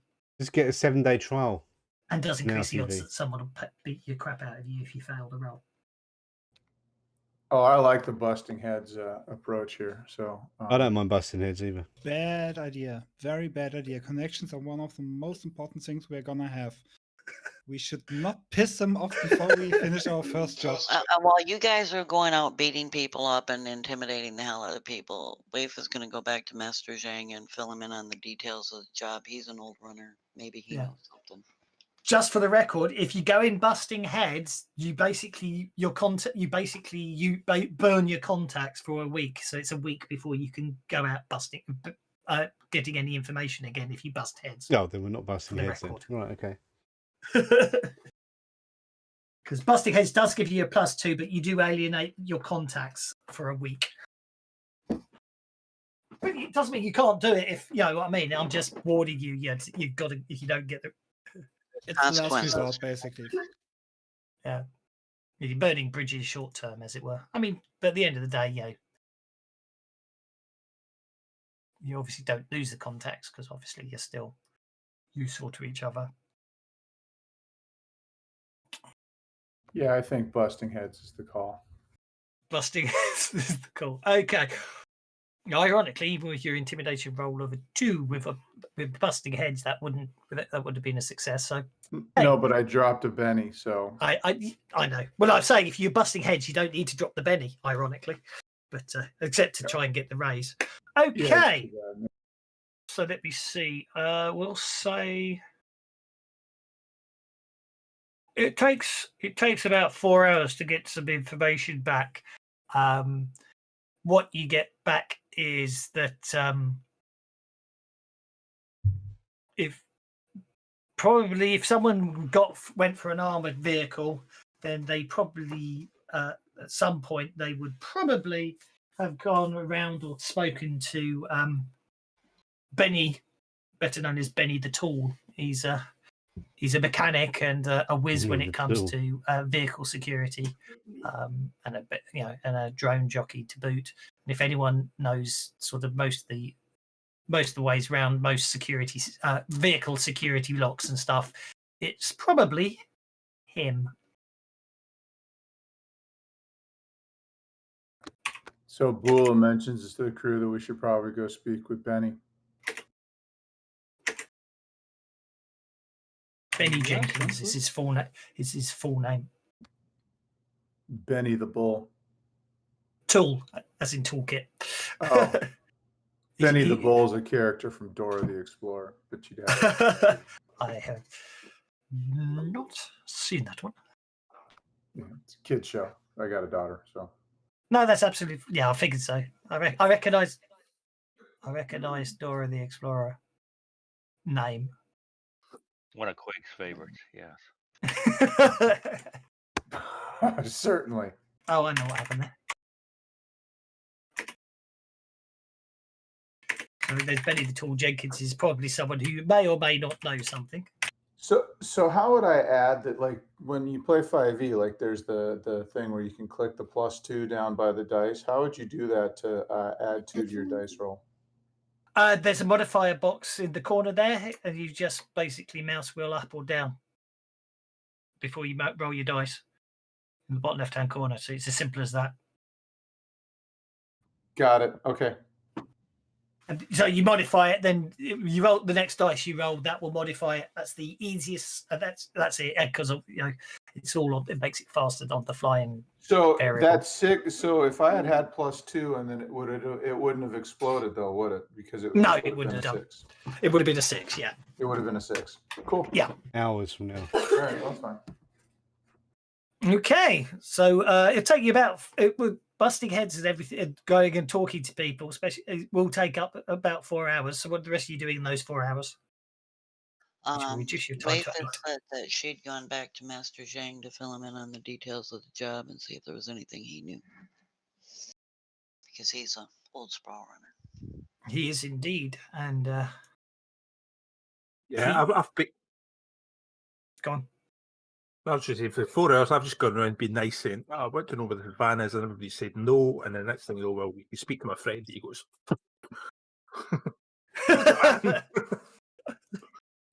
I would fiddle a bit with my deck and see if the bug that we caught has been, if the data has been retrieved. Not yet, no. You get the impression it was probably. It was fairly empty when you filled it up with data, so it's probably a few. You reckon it'll be a couple of days before it's probably filled up on the basis of X hours per terabyte of data, as it were. Okay.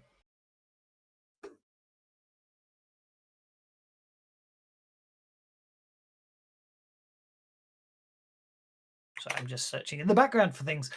Right. Okay. Well, yeah, basically the nice approach and the not so nice approach gets you the same sort of information. If you're talking vehicles in this area, then it's Benny Jenkins.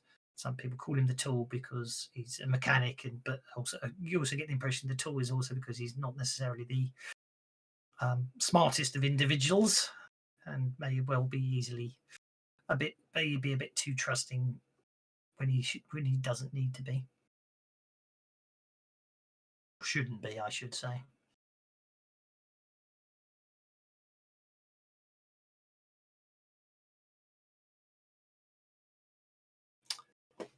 Any other actions you wish to perform?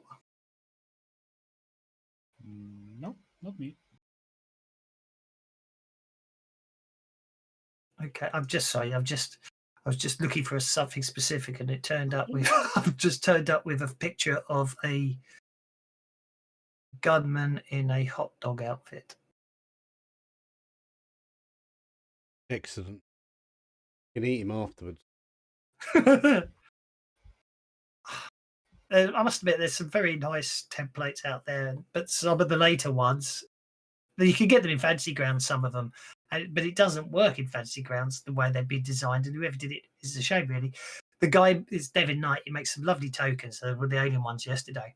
So he's got all these, they're called Cyberpunk characters, but a lot of them are headless, and then obviously he's got separate heads down below.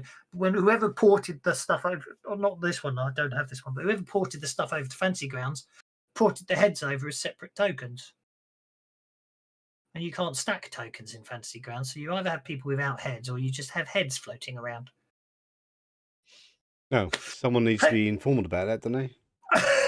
Well, the problem is when you've got 36 heads and 14 bodies, the amount of combinations is a bit silly.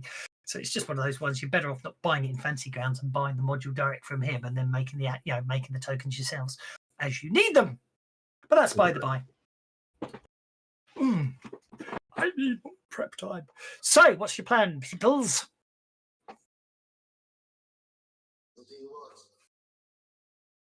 Well, what information? Yeah, did we it get doesn't then? help, does it? All bollocks.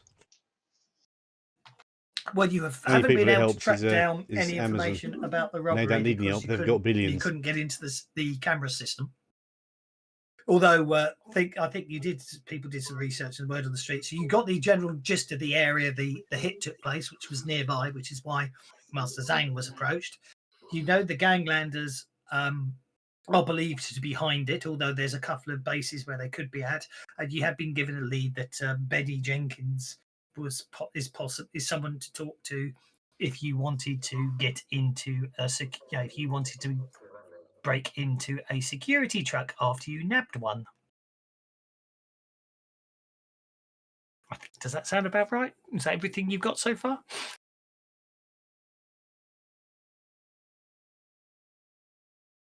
Sounds like Benny's our best bet. It sounds like Benny's the best bet. I mean, it's not as if it's a specialist vehicle. Like, it's going to be very, very few people that can get something like that.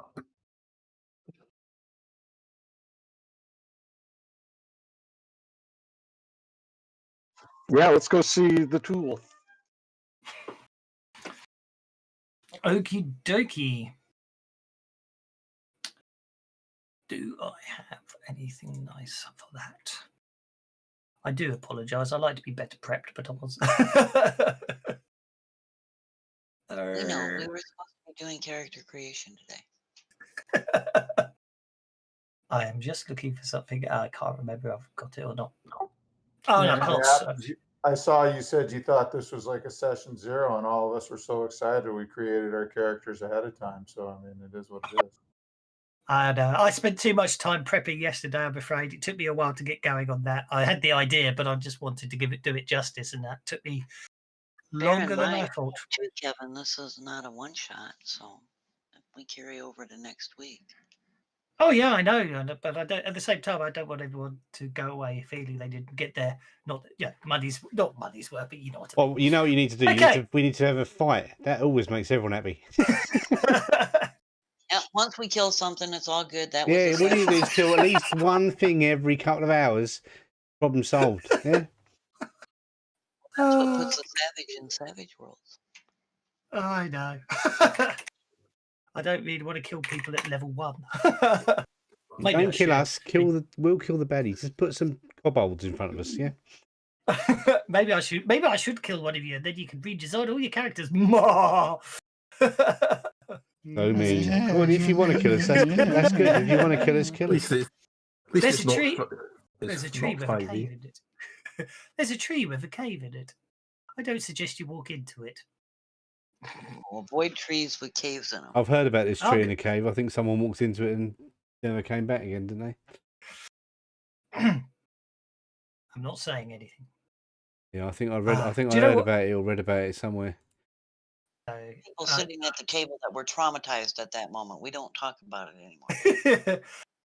I have to be honest, actually, it's interesting.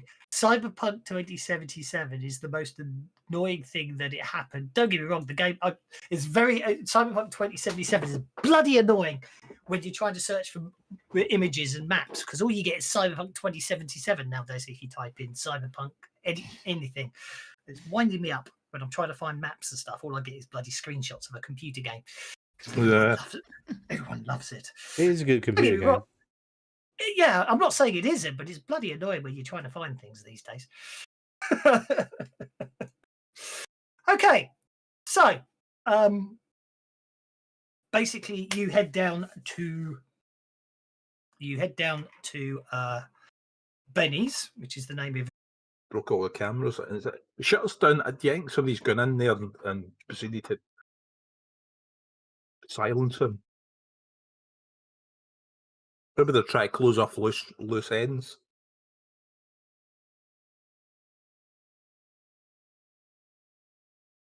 That's a bit kind of too that's too accurate for vandalism, by the way. Every camera, but no graffiti.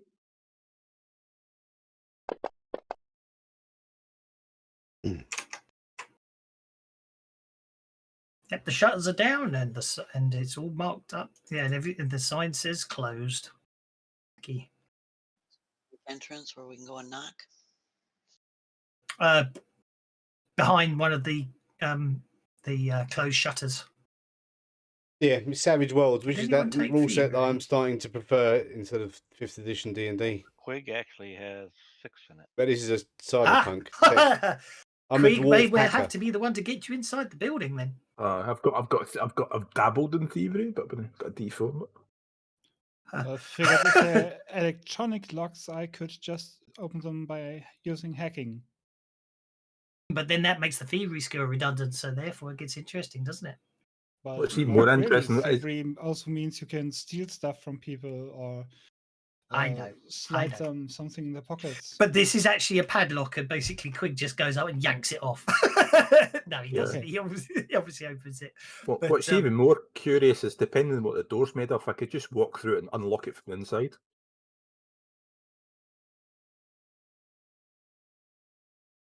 But that's a last resort. It's like a wizard, Harry. Is your name Harry Potter? You're a wizard, Harry. Okay, where are we? So Quig is not unable. OBS just crashed then, I think, because I was fucking about with special effects. Lock that's on the outside. Well, it's on the inside, but obviously you can move it from the outside. It's very weird, very old school. But then you get the impression Benny has some quirks like that. And you're able to basically, as soon as you hit the lock, the shutters automatically on the door slide up. And you can basically inside of the inside of the workshop appear. Well, the Hagrid inside of the building appears. Yeah, maybe. It's not hard to do a. So you're a wizard, Harry. I really need to get the dark vision spell. You know that? Oh, we can see in the dark. I thought about taking it, but I thought, and night vision gear's so common. Did he open the padlock? He did. Okay.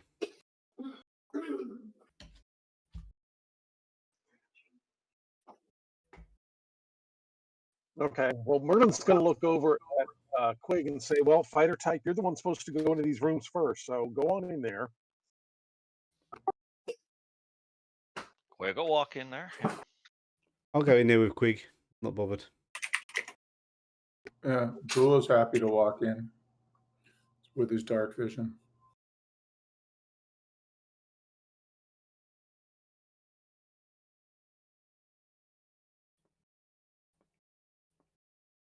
Yeah, trolls have infravision, so. Okay, you wander in and sorry, I was just desperately trying to see if I find anything, but I won't worry too much. Okay, it's all dark inside. Again, as you look around inside, it would appear the internal cameras also seem to have been violently tampered with. The place appears relatively quiet and peaceful now. Some of the furniture seems to be turned over, and you do deduce there appear to be some bullet holes in some of the walls. Okay, I'm going to stealthily search around for any corpses and such. Try not to, and be quiet in case there's someone still here. Okay, make a notice check to search. Wow, I think I just hit myself in the balls while walking. Oh, yeah, you obviously just. Quig not seeing anything. Okie dokie. Well, I think unfortunately we know what's happening here. Then I critically rolled. I rolled a 1, which means you failed. Basically, the first thing that happens is Quig's not seeing anything. Aki basically starts walking across the room to look for something, slides across, slips on something in the floor, slides across, slams into the opposite wall, and finds himself on his back. Bula, you you're looking around by the counter, and you notice there's a hidden catch under the counter, and when you press that, a hidden compartment slides open, revealing basically a storage cube. Bula will pick up the storage cube. It appears to be plugged into what you think is the CCTV system. Okay, so... But you pick up the cube, no problem at all. AFK 1 minute. Aki, you're flying on the ground. Slight pain in your backside and your shoulders. Something sticky on the floor that you slipped in there. Excellent. Well, I'll try and get off my arse slowly and not slip over again. Okay. Queen, what you do? Well, actually, I'll help Aki up. Yeah. If any of the others want to turn the light switch on, feel free to do so. Well, it's going so well, stumbling around in the dark. Well, I can see in the dark. I have no reason to. Light and see what's going on. Waif would have taken a position up out on the street on her scooter because she rendezvoused here, and just keep an eye out for them being interrupted from outside. Mm-hmm. Well, as I say, there was some, obviously in your low light vision, some of you did see the odd, stain and patch on the floor, which once the light comes on, you do discern as being, as you suspected, oil stains and stuff. However, it would appear that Aki slipped in a pool of blood. Aki's bleeding from that fall? Oh no! No, he slid across. No. Sorry, I forgot who you were doing. Yes, ignore me. Yes, there appears to be a pool of blood on the floor. Like I say, somebody's been tying off loose ends. They're probably cut his throat, smashed the cameras. That data cube will probably have footage in it up to where the cameras broke. Obviously couldn't find the recorder on the other end of the camera. Make a notice check, Waif, if you're out on the street. Please.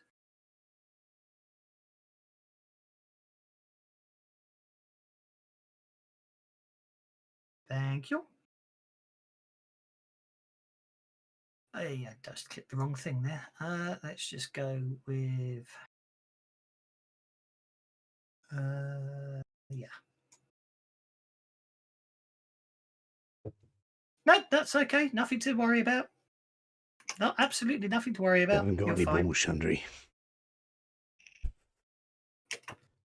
I always love it when you say that in that tone. Especially after you saw me, because I especially after you heard me pick up the dice again. So I do. Some people complain about that with savage words, but my argument is no, because if I was actually physically rolling dice, you would know it. So I don't have a problem. I don't have a problem with you knowing that whatever I just rolled exploded. It's just if I don't want you to know whatever the result, that doesn't. You know what I mean? So I don't have a problem with it. I don't see why people have a problem with that at all. Actually, yeah. Yeah, it's part of the mechanics of the game. It's like, you know, the DM's rolling something. What's he rolling for? Why? Yeah, exactly. You get them thinking. Pretend to roll just to get people to keep people on their toes. Yeah, I still miss the fact you can't spin D20s anymore. But that's by the by. Anyway, where were we? So, so there appears to be a pool of blood. The camera seems to be damaged. You found a storage cube. What do you want to do? And Waif is outside keeping watch, and there's nothing to worry about at all out there. So accessing the what's in the cube, right? Would that plug into like a data jack, or would it do something else? Yep, you can literally jack straight into it if you want to, or you at the same time you could also plug it back into the CCTV and jack into that, if that makes sense. So obviously, there's a number of ways you can access the data and the video files. So he's gonna Bula will stick it into his data jack. Okie dokie. Obviously, certain people will be quite concerned at just plugging yourself directly interfacing into a data cube, but I appreciate it. It's Beulah. Yeah, but he's trying. He's not the smart knife in the drawer, and he's trying. Okay.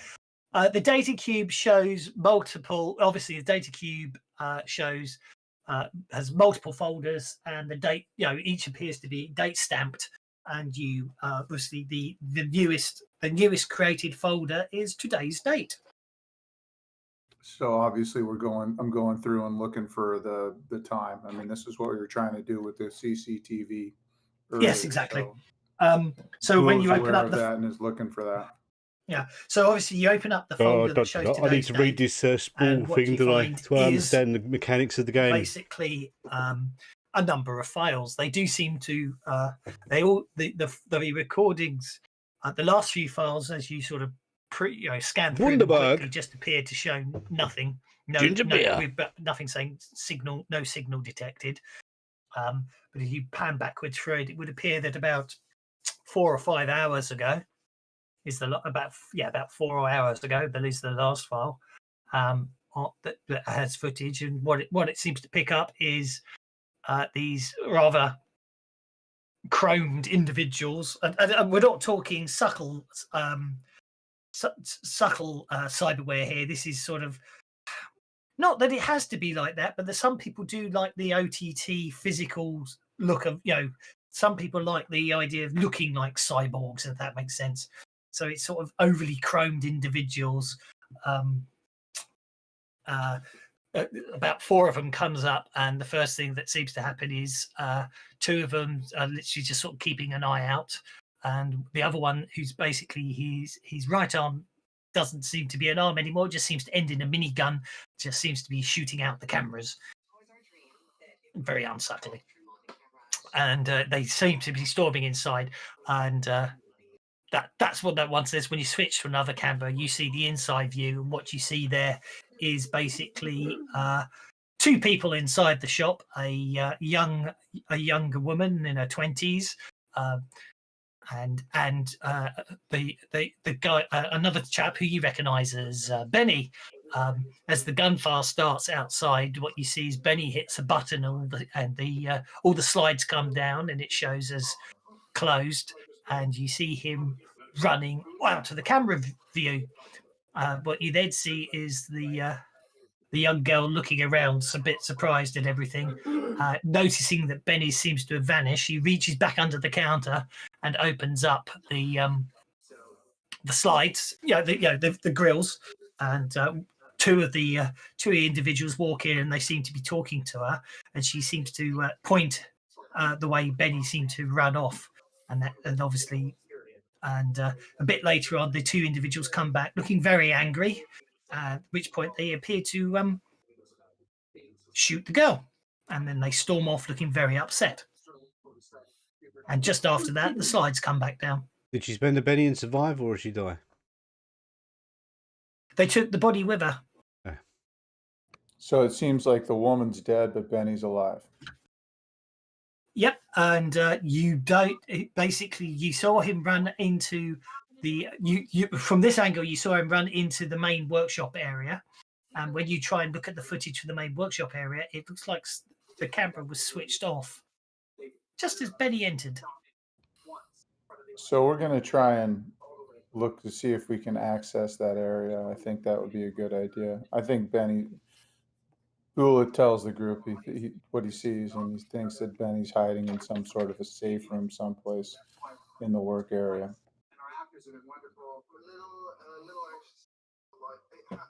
And left the girl to die.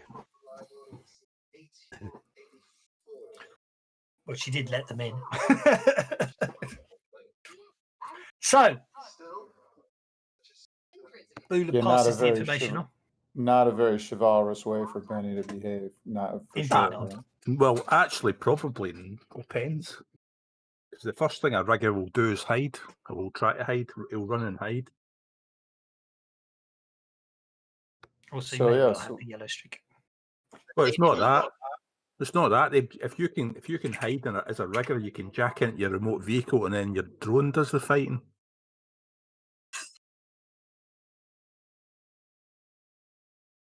There is that, I suppose. Okay.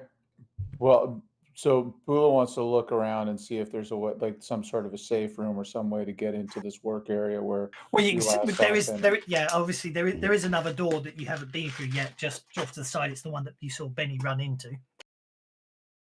Okay. And beyond it, you can see a dark expanse with a couple of cars. Okay. Up on platforms for allowing easy access. Am I able to see anything more because of the dark vision? That's literally what you can see because with the dark vision, obviously it's in scales of grey, and it will be, won't it? That'd be so sure. cool. Is there a light switch then that you can turn on? Oh yeah, there's a light switch as well. But as I say, if you imagine just a typical car workshop, but imagine it's a bit more sci-fi, and there's two cars up, fully up on the raised platforms, and obviously from here you can see all the toolkits around the edge. You can see the big doors that the vehicles would come in and out of. You don't see.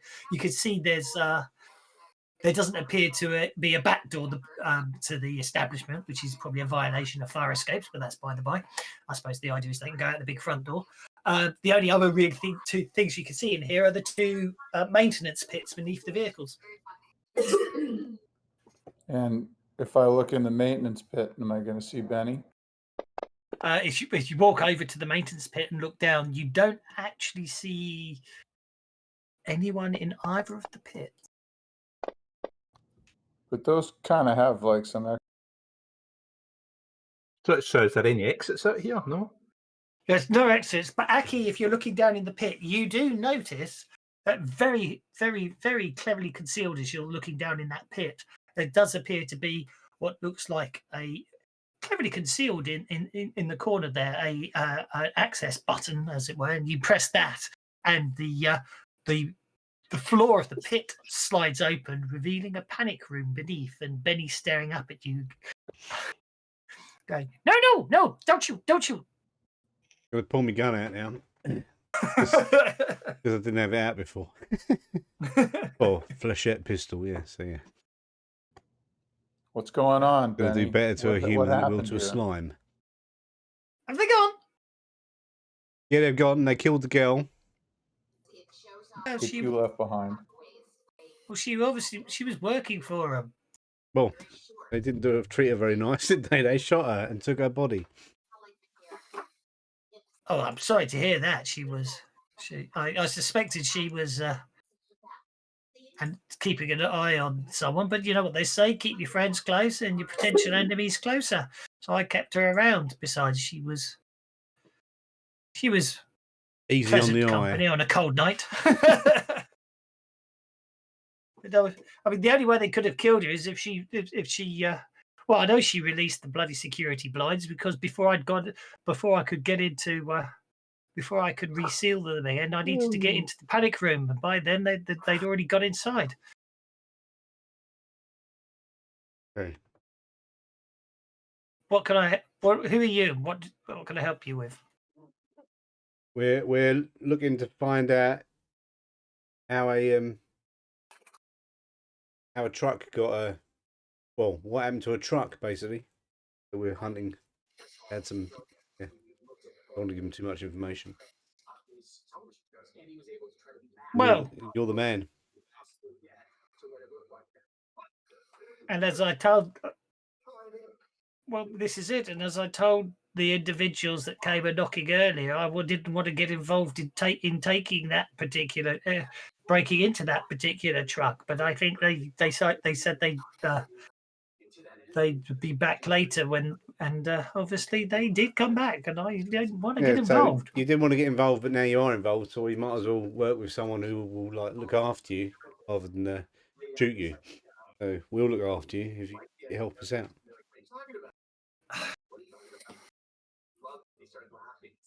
You guys are going to be in over your heads, if you pee off the wrong people. And I'm not talking about the gangers. I'm talking about the truck. You don't want to mess with you don't mess with these corporate guys.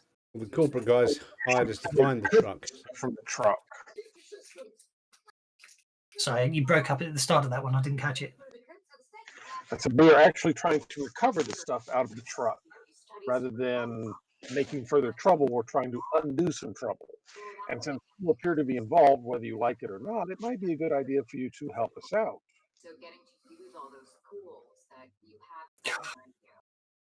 There are days where I really wonder if I would be better, if I'd be better off poorer but honest. Yeah, but you're not, so don't worry about it.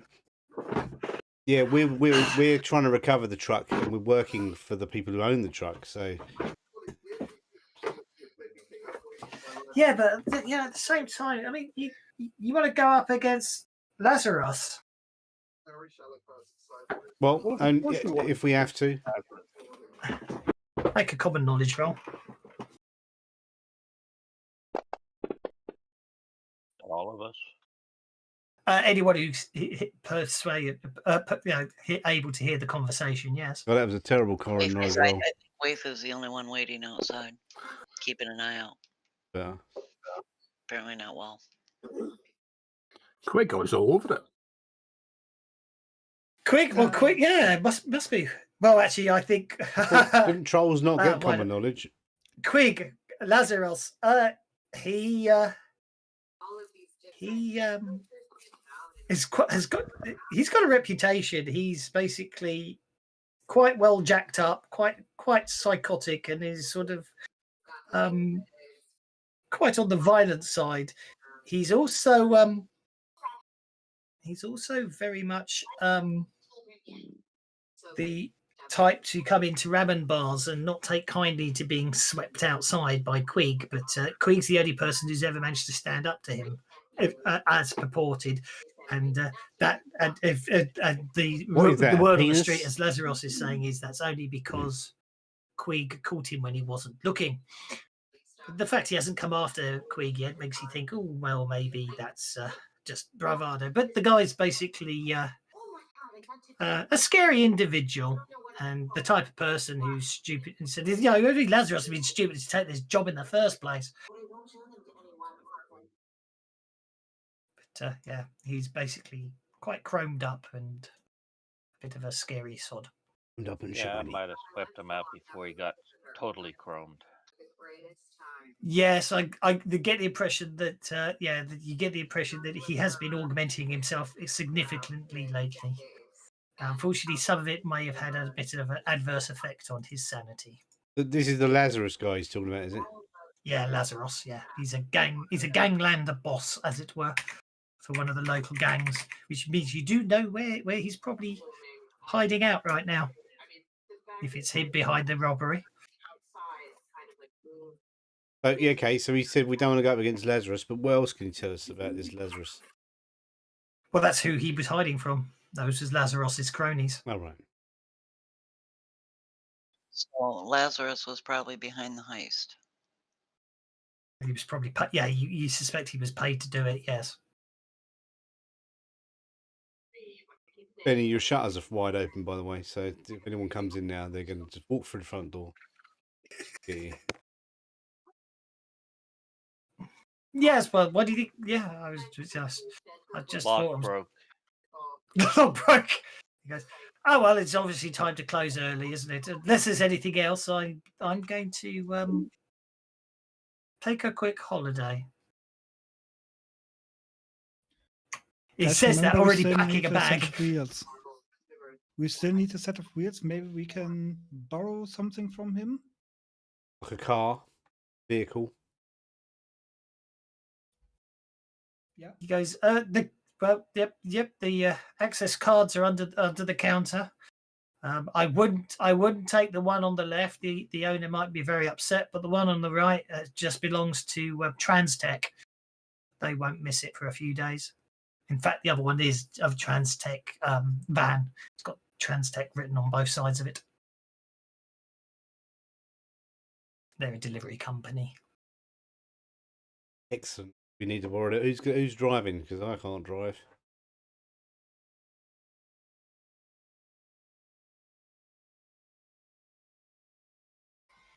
Bula can drive. Bula drives. Bula, you want to drive? Bula drives. That'd be a tight fit in the back of that van. These were all you big guys, yeah. Well, could just ride his chopper too, but Bula can drive if you need a driver. I'll probably go and ride in the van. I'll probably take my bike. I call shotgun.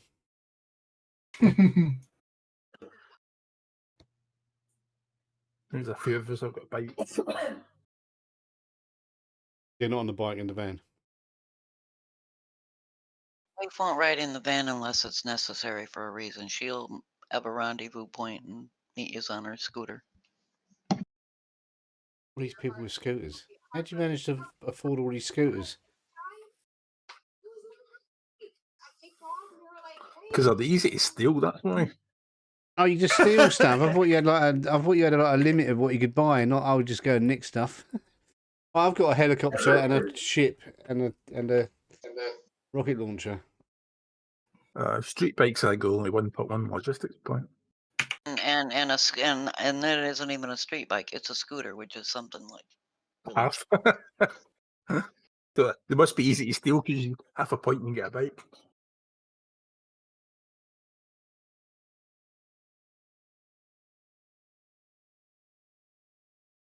But where are we going now? now? Doesn't have wheels, so yeah, let's just go ahead and climb into one of these vehicles, or maybe even two of these vehicles, and we'll head out. Okie dokie. Time to head out. Desperately. Chandra, I don't know what that is. It looks like two funny Doing people a fate. with bat heads. Right, I was going to take my bike, right? But you might want What does that to thing just mean? to be on the beach because I'm being paranoid here. Is make sure his vehicle isn't low jacked. Yeah, what he's is lending this you thing? A vehicle, and if it's low jacked, people know where it is because it looks like a child's drawing. He does.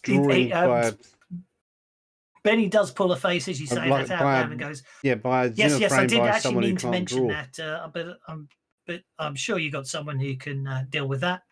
As he finishes packing his suitcase and starts hustling for the front door.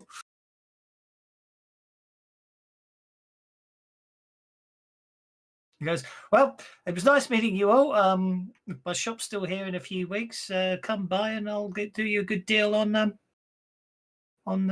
any vehicle repairs. See ya. Really shit drawing.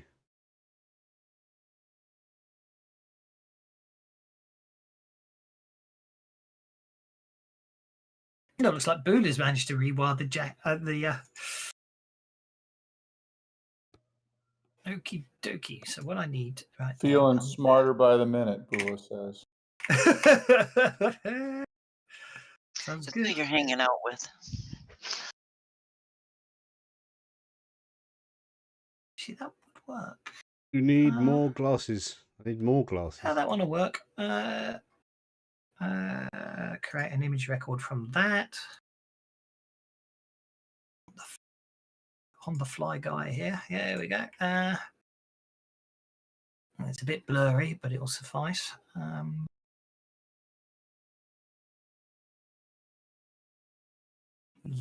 Let's take it down to. Oh, that's interesting. What's that? Oh no, I'm just trying to tell me because I'm using a shotgun with D4 strength. You and your shotguns. Does do like a Zimmer frame. Okay, Zimmer frame should be like that. I need under tokens. And one. Yeah, two, I do. Brilliant. 3, and maybe a full flag at the back. No, it's not right. Yeah.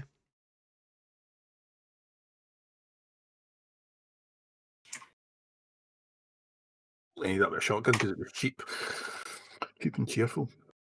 Exactly. It's a shit photo. That's what it is. It's a shit photo. So whoever drew that. Give me a sec. I'm just setting up.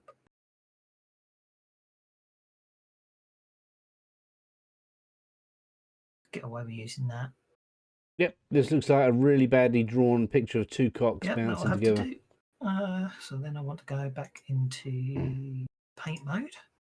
I want to paint that in there. And then turn it like that. And then make it considerably bigger. And then shove that down. Job done. There we go. No, it doesn't work in this chat. So you've identified that Lazarus is the boss of the particular chapter, as it were, of the Chandri Zimmer. That's what it's called, right? You should call it Hans Zimmer and have someone composing music, but really badly drawn. Then go. So you basically what? Draw an egg. Yeah, you basically. Ooh, gosh, it's only. Ooh, I'm going to run out of adventure here. So okay, so you know where he is. Now, so I'm going to drag it out. You need to find him. How are you going to find him?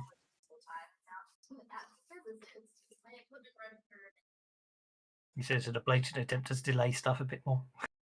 We are going to we're going to get the psychic guy to use his powers and find him.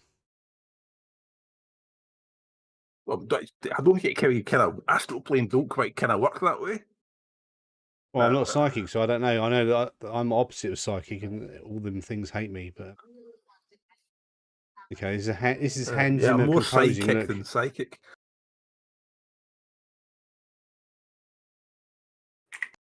There you go. You can take that. You can have that. Screenshot it. Have it. Okay. You can use it as your Hans Zimmer. Hans Zimmer composing. Yeah. Well, it's all gone very quiet apart from someone's TV. So, what's the plan? Well, the psychic plan's not working. I thought it might, but it's not. Because I'm not psychic. So we've got the car, but we don't know where to go. Is that right? Or do we know? Or do we know where this gang is? And don't we have a tracking thing too? To be able to track the chip? No, that's the point. There should have been a way to track it, but for some reason, there's no tracking signal. Otherwise, you guys probably wouldn't have been needed. And from what these guys knew about Lazarus, it doesn't tell us anything about where he is likely to be found. So here's one going out on a limb. So you can find out where he is. Yes. So here's one going out on a limb. So the building got attacked by somebody who shot at the cameras and came in, and his lower half of his arm was a gun, which is a pretty heavy kind of mod. Mm-hmm. So I imagine that's if you look up the street docs, that's a quite short list of clients. Well, and has Benny left the building, or are we able to intimidate Benny before he leaves? Well, I did say he was going out the door, and no one said they were stopping him, so he's legged it. Benny's gone. He said he's going. He was even packing a bag, and he gave us the access to his shop, so we can rob this place. Actually, let's rob this place while we're here. I'm going to look for anything useful, Yeah, weapons, there's got to be some armor, way to get in touch with him in there. Money. Well, the guy has been friendly enough to provide us with a free vehicle, and he's bound to come back. Do we want to have a short-term gain of robbing the place, or do we want a potential new connection? Well, I'll blame it on you, and you can blame it on me, and then we'll all blame somebody else, and yeah. Yeah, so I mean, we do have photographic ID. I mean, you can take the data cube that filmed them on the camera, take a still frame of the data of the film, and then at least you've got a picture to show somebody who's this man with the one arm. Good idea. He's thinking Blade Runner. He is, isn't he? I'm still gearing up, guys, so I'm dragging you out as well.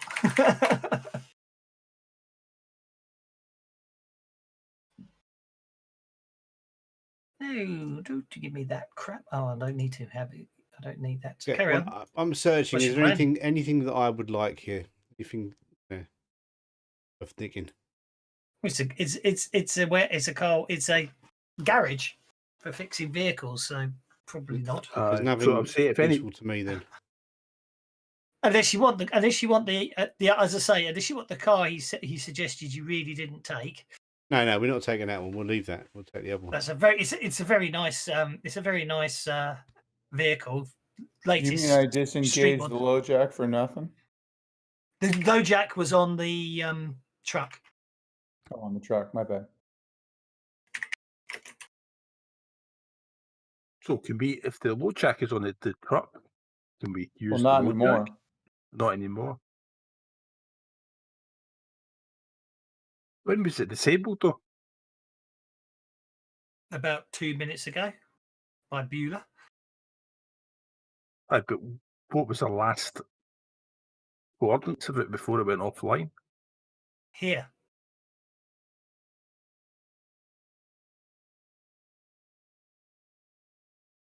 It's a delivery truck for Transtech that was in for repairs. Uh-huh. So it's the low jack will have tracked it to here and have show it as here. So when you disabled it, the last place it will be is here. Sure. So if you can't find the truck, the only thing we've got left is we do have a picture of these guys coming up, and they've got quite drastic body mods. So I mean, if they've got a street doctor, how many people can install a minigun in a forearm? You know, and if anybody's got any contacts with those with medical clinics or anything like that, to find out who's the guy that's got a gun. We could go and ask some bars, but seeing as everybody we know in bars has got a broken nose at the minute, those contacts have been burnt.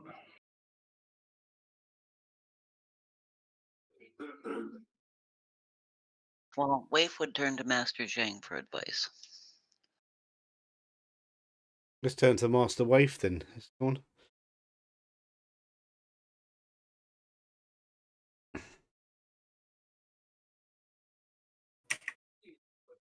He may not have the answers, but he might be able to direct us to where we can find them. Yeah. He's got more experience than we do. Well, at the end of the day, you know the general areas that the well, he points out. Well, we know the areas where the ganglanders hang around. You've got the name of one. You just need to ask around and find out someone who knows where they're currently hiding out. Oh, it is. Oh, right. So they took the girl, didn't they? They took the body, yeah.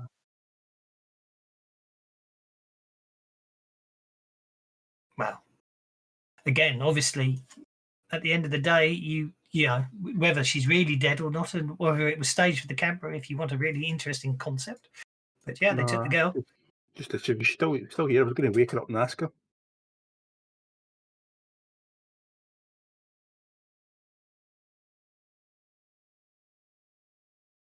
Right. I don't know. That's a bit kind of heavy. Let's go quickly butt in here. What exactly is a low jack, and why is it? What's it got to do with cars? It's a tracking device, so basically, if a car gets stolen, the police can find it. Oh. Yeah. It's a remotely operated kind of GPS system. So once you track, you appear, and it gives you a lat along to the police. They can follow the car. Pretty much. Yeah, just a tracking device. I'm sitting again. What the fuck is a low jack? Trying to look it up through the sprawl book. No, it's a real thing. It's a seriously real thing. It's a real thing. It's called. It's a real thing. It's a real thing that low jack is probably low jack is what they is a brand name, I believe, isn't it? But it's like aspirin. Do you know what I mean? It is. Yeah, exactly. Yeah, exactly. And like Hoover as well. Oh, it's like Hoover, I mean. OnStar does it too, right? All of them. Yeah, there are certain the sellotape's another good one. There are certain products that are actually brand names, but everyone just doesn't matter who makes it. It's always the brand name, isn't it? Yeah, Xerox. Even if your Hoover's a Dyson, it's still a Hoover. Yeah. Yeah. Xerox is the one that keeps suing over it. Yeah. Funny if that's more an American thing. Obviously, over here, I think we're more inclined to still call them photocopiers, but I know what you mean, though. Yeah, I mean, but in America, Xerox does definitely. They sue all the time for it. Oh yeah. No, I get where you're coming from. I'm agreeing with you. Yeah, I understand exactly what you mean. Yeah. So yeah. Ooh, okay, moving on with the thing. So with the van, the van that's here, is that going to do we think that might be a place to start? I mean, The van you've got here is literally just a vehicle that will get you all moving in the same way at the same time if need be. That's all it is. It's a delivery truck. Did tossing the office and looking at receipts and looking at the security footage again, does any of that stuff tell us where we might find Lazarus, or is it even common knowledge where Lazarus, like where his? If you ask the right people, yeah, if you should be able to find it out. There are possibly police reports out there or stuff up on the web, or people will know, or just talking to the right people will probably get you their location. It's So who are the hackers in the group that could find that stuff out? Me. Make the rolls. I can help you as well. Yeah. Well, I'm gonna assume let's go over via research again, right? Yeah. There it is. Was that enough for the system? Yeah, that's fine. You basically find some reports out there. As I say, that obviously you find some reports out there of complaints, and you get the impression that basically, and there's also seems to be some filed report by a company that a warehouse bill is outstanding, and interesting. I've just realised they wouldn't have been able to get the truck through the doors, but that's okay. Maybe there's an underground access point and a lift up. Basically, you find some information that leads you to think, you may have found a location that would be fine for a warehouse, and the owners of the warehouse are complaining that money hasn't been collected, and the reason you find it is obviously they sent in some debt collectors, and what you find is the coroner's reports for the debt collectors. Oh, perfect. Well, then that sounds like where we should go. Let's head to the warehouse. What do you guys think? Absolutely. Yeah. We've disengaged the tracker, and let's hop in the van and do it. Totally out of character, but we recover the item and shake these guys down for whatever money we have, and we can give that to the warehouse owners so that their back rent's paid and be a double hero. Yeah. If we take the ship back, then we're just a crew who did their job. If we go above that, shake him down and basically rob them of their money to pay someone else off, then that's personal and they have a reason to come after us. I wouldn't say that's a good idea. Well, you probably won't get, knowing the ganglanders, you probably won't be able to get in and out without some sort of altercation. And they're fairly individual, and each gang's a sort of its own entity to itself, if that makes sense. So you potentially won't have any backlash, because there is very much this street culture of, well, if you basically failed to protect you and your crew, then obviously you probably didn't deserve to run the crew. Oh, I see. Letting the team down. Yeah, if anybody's going to be pissed too, they're going to be pissed at Quig with roughing them up and abusing them with. Yeah, it's all right. Don't worry about it. It's evil. I know you're going to be getting ready to watch Justice League, aren't you? Okay. Yeah. I don't disagree. I don't disagree with what you're saying, Pork, in terms of if you're going up a corporate, but at the end of the day, this is just a bunch of street punks. Did you just call me Pork? Yes, sorry. Your birthday? Sorry, Tweetsy. Oh yeah, 17th of March. Yeah. 2021, and yeah, 22. I apologise. You're good. I'm fine.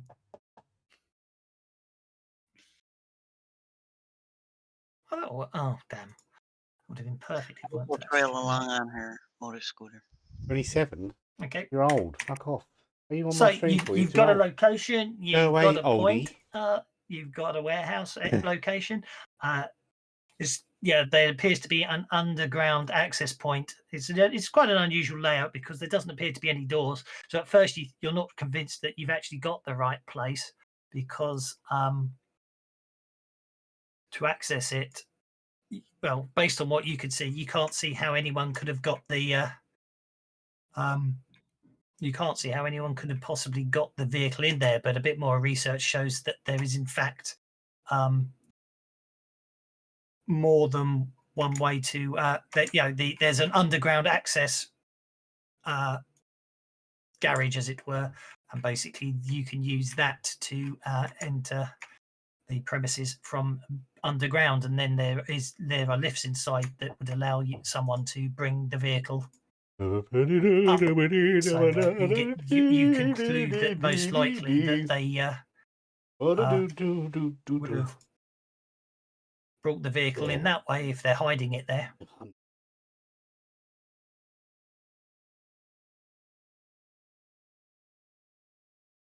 So you think you have your location. It's in a bit of an industrial estate with some other buildings nearby that would provide some cover, but it's going to be fairly open once you get there, you reckon?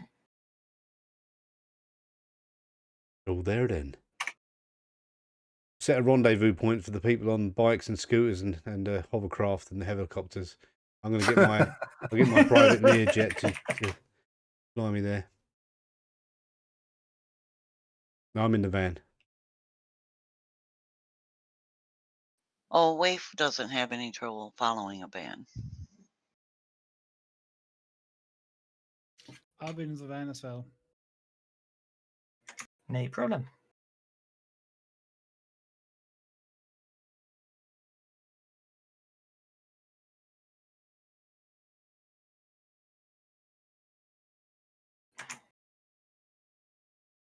Making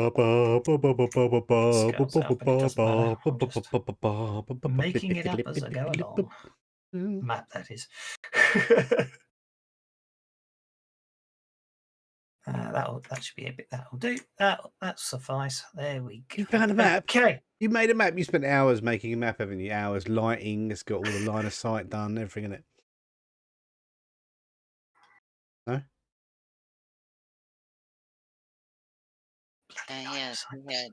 He's psychic. He knew what we were going to do today. Oh, hang on, I can't. I wish you could just draw bloody squares for line of sight, and then you don't have to worry about the bloody doors. But anyway, yeah, no line of sight, can't be asked. Okay. Yeah, well, it's last minute stuff, and it doesn't matter. Add to track. Add PCs to combat tracker. I will need the combat tracker because you're just going to sneak in, I'm sure.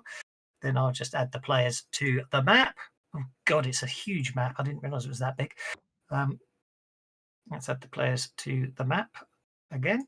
There we go, and we'll zoom you in. Did you see Bull's roll as he's looking around, trying to find another access point to get in besides the main one? Yeah. Okay. Well, I think this map's actually. I didn't realize how. Obviously, because you could do things. I was watching your stream yesterday. You were talking about how big is that map? I've got a map that I stream with 8 players, and it's 40 meg, and we have hardly any other problem. Right. Yeah. When I say big, obviously, because in the old days your limitation was 1 meg when it was the old 4-bit version. Select. FantasyGrounds ain't that old. 32-bit. Where's the target select? Oh, there's the token selection. Okay. Okay, that does mean the vehicles are too big, but it's too late now. Nothing's necessarily to scale, but there we go. Yeah, before the vehicles roll up, what I'm going to do is I'm going to talk to a spirit servant to overfly, so they get an aerial photograph of everything. Okay, go for it. Oh, look, the maps appear to be successful. I have actually pretty much created all the NPC spirits, but I forgot to compile the module for today. As I say. Whereas, indeed, and the other buildings. It's quite an interesting area. For some reason, for the design aesthetic for this industrial park, they went with plain concrete and then old-fashioned roof tiles. for some strange reason. Yeah, who knows? Who knows why? Those look like the ones that Josh drew. Yeah. Well, I just made the map using the artwork I had available, so. Yes, all right. The futuristic pack's still to come, innit?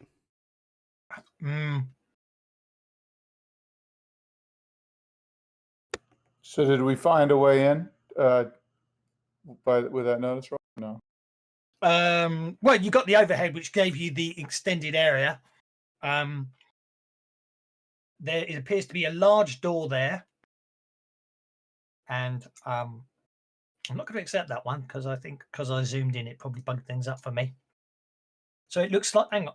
It looks like you've got the whole party running 27 miles. Yeah. So you've got a door. You seem to have the only set of doors appears to be there. It looks like there might be another set of sliding doors on the side here, but I'm just going to say it's part of the wall. At B? Okay, so we got to go in through B. Through B, I think, yeah. C should be a set of open doors, but as I say, that looks like it's been built over in the past, and the access point appears to be from underneath.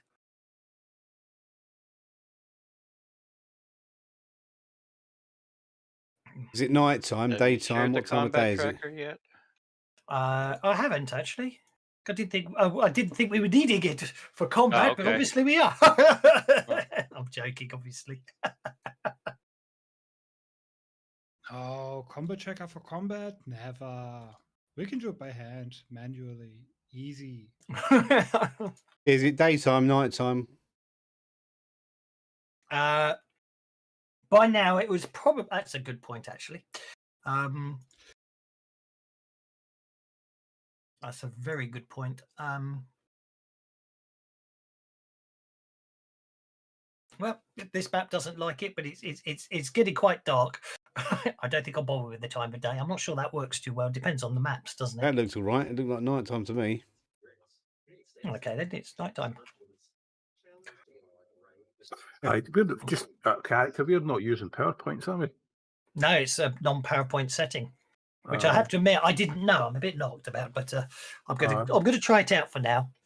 So, do you buy your powers with superpowers then, do you? No. No. You just cast spells on the willy-nilly. You know, but Cast maintain spells on the willy. I spells. thought this was not a porn channel.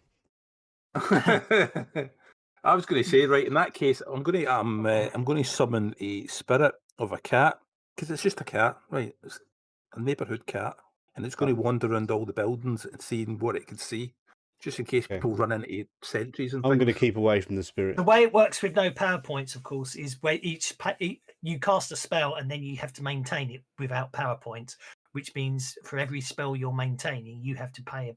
There's a penalty of a -1 to the next power you cast. That's how it works with no PowerPoints. But we'll roll it to see what the cat thinks of this plan. Yeah, but that doesn't go for spirits you summon. They are not maintained powers. I know. They're not maintained powers. So it doesn't appear, so I have to spend a penny, don't I? It does. Like the cat's obviously been grumpy into it.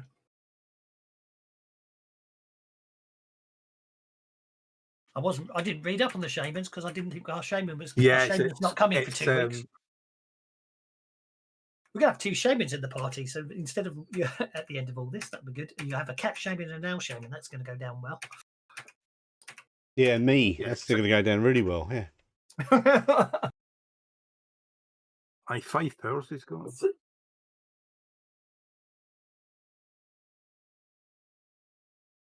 Yeah, so some an ally, but they're really, really weak. They're only wee tiny, you know. You're novice. At novice, you can. Well, I haven't got them here at the moment, but I thought some an ally could maybe stand in for not having a rigger in the party, in the sense that you've got a remote camera running around. Well, all you can do as a novice is summon a servant, isn't it? So you're obviously, which is it's a little more than a blob of magical entity pressed into a physical form. Yeah. They usually manifest as a fist-sized blob with eyes, which is obviously what you can summon, which is what you do with your spell casting spirit. Yeah. So just after you summon it, and before you send it off and it starts flying around. When it comes back, it sort of whizzes around Aki's head a few times before it flies back towards you again. Ugh, spirits. Did that, Thelgor? Thank you. A lot of reading to do. I wasn't expecting so, but I think I'm fudging it in it well enough. Haha. Can I have notice checks, please? As you get closer. From anyone who's, well, yeah, actually, you're in a site where you can see it. Pal's way back though, but. Does Bula still count as he's moving forward? Yeah, yep. Notice checks is a free action, so you'll be fine. Oh, Twixty. I know. Did he? Did he crit? Fail? Yes. Yeah. He's going to slip over and hit himself in the nuts as well. Yeah. The FGU curse has transferred from Andy and has become far more generalized. Thank you. I need stress tags, don't I? No, don't. No. Okay, so what I was going to say was those that, because obviously you're trying to be, you're trying a nice surreptitious entry here, as it were. So at the same time that Quig, Waif, Aki, Merlin, and Pal notice a gang soldier step round from behind the vehicle he's obviously been examining. Twixty slips in the puddle of oil by this truck and lands hard, causing him to swear in Elvish. The Orcs' ears prick up, and he looks over in your direction and shouts, "Company!" Hello. So much for stuff. Okie dokie.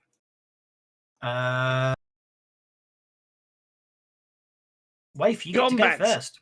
Excellent. Gang soldiers on the map.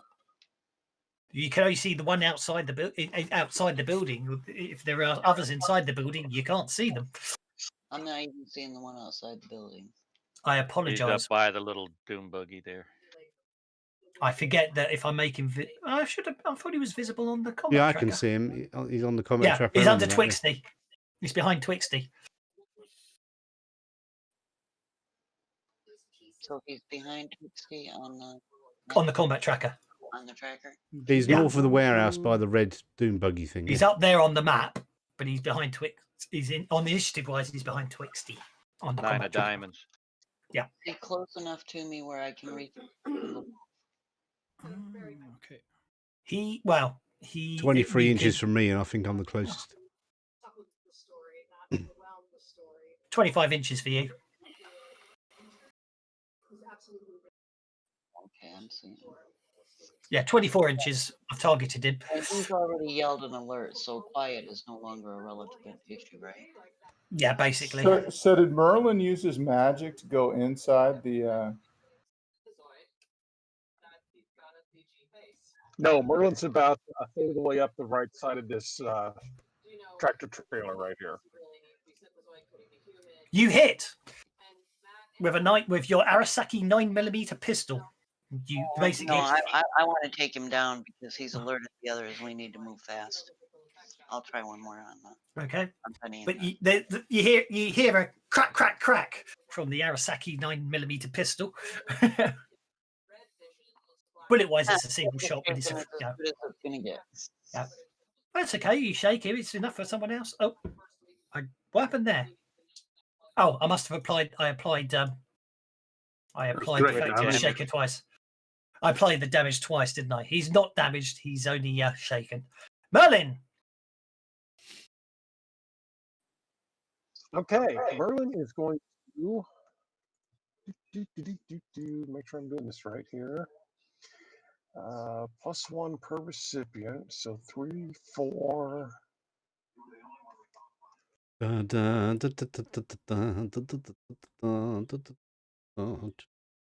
Okay, Merlin is going to cast Mage Armor. Okay. On Pal himself, Aki, and Waif. Which I think is a -4 on the casting, isn't it? Mm-hmm. Should be -3 if my math is right. Oh, himself. Yes, yourself and 3 others. Sorry, I apologise. -3. Yes. It's all good. It's all good.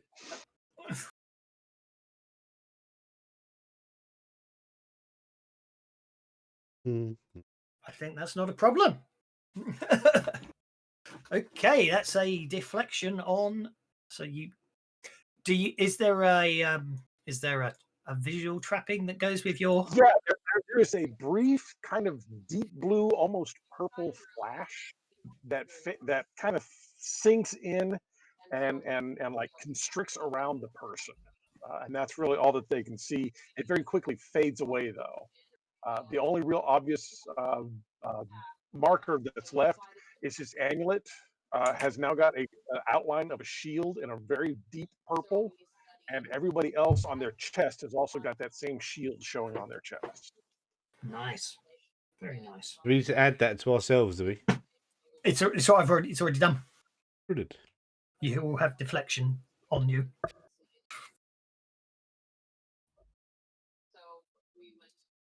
So I better clear that because that would not go down well. Clicking reload all in the middle of a game. Okay, Twixty, you're currently prone, having slid in the oil patch. Well, I still slip on our stealth moves. Yeah, good move. Not and I want to hack the vehicle right next to me. Take control of it and have it roll back a bit and make an opening for us in the building we're about to enter. Bugger. Unfortunately, I like the idea, but I can't move it physically on the map. So yeah, go for it. All right. Oh, come on. I'm going to win that once. It's such a nice idea. Yeah, that looks better. Painting mode. Nope. I wish you could. Well, because I painted them rather than dragged them on as objects. I shall remember in future to drag them on as objects, knowing you guys are around. Yeah. Hang on. So hang on. You roll it. Wait, what are you doing with the vehicle? You want to roll it into the wall, didn't he? I think, and knock a hole in it. So that it goes through the wall and then roll it forward a bit again, so that there's a big opening. So it's going to make a big engine noise. Okay. So reimbursing the warehouse owner for the money that he's lost. Okay. First things first, Queeg, you're going to have to make an athletics check, or you're going to be run over by a truck that Twixie's just decided to reverse towards you. No problem. No problem. You dive out the way as the truck reverses and smashes into the wall. Dick move, sir. Trying to run over one of your teammates. I didn't see him there. I'm sorry. I'm only having a bit of fun at your expense. Beep beep. The Shadowrunners version. Shadowrunners reversing. Shadowrunner reversing. I like that. Okay. So what we should do is we shall put a hole in the wall. What? A hole in the wall. There we go. How's that for a nice hole in the wall? It rotated at the last second, but it doesn't matter. So there's now a new entrance, which does mean you can see, and they therefore can see you, Gang Soldier number 3. I can't see a hole in the wall anywhere, any new marking or something like that. Oh well, I think it takes time for that. Yeah, now I do. Okay, Gang Soldier number 5 looks like he's going to recover from being shaken. He is. The orc recovers his senses, and he's not bleeding. Still playing, dude. He basically decides that he's going to duck back into cover and take a pot shot with his light pistol, which doesn't jam. Gang Soldier number 4 becomes visible through the hole in the wall. And can you see Aki? No. You said you advanced the truck back forwards again, didn't you? Yes, you did. Yep. So yes, he can see Aki. So he shoots at Aki. Missing. But the deflection, he would have missed anyway. So he probably hit the truck, but the deflection would have basically. There's a pulse from the deflection as it happens. Gang soldier number 3, he's obviously not so well. He's obviously a bit more bloodthirsty. He comes rushing outside, brandishing this heavy club and slashes it at Quig. Oh dear! His first mistake. Yeah, but Quig's quite a big guy, so I suppose you got a good. He's feeling very confident. He does this massive smack into Quig's torso. Quig sort of looks down and goes, "Huh?" Hey. Aki.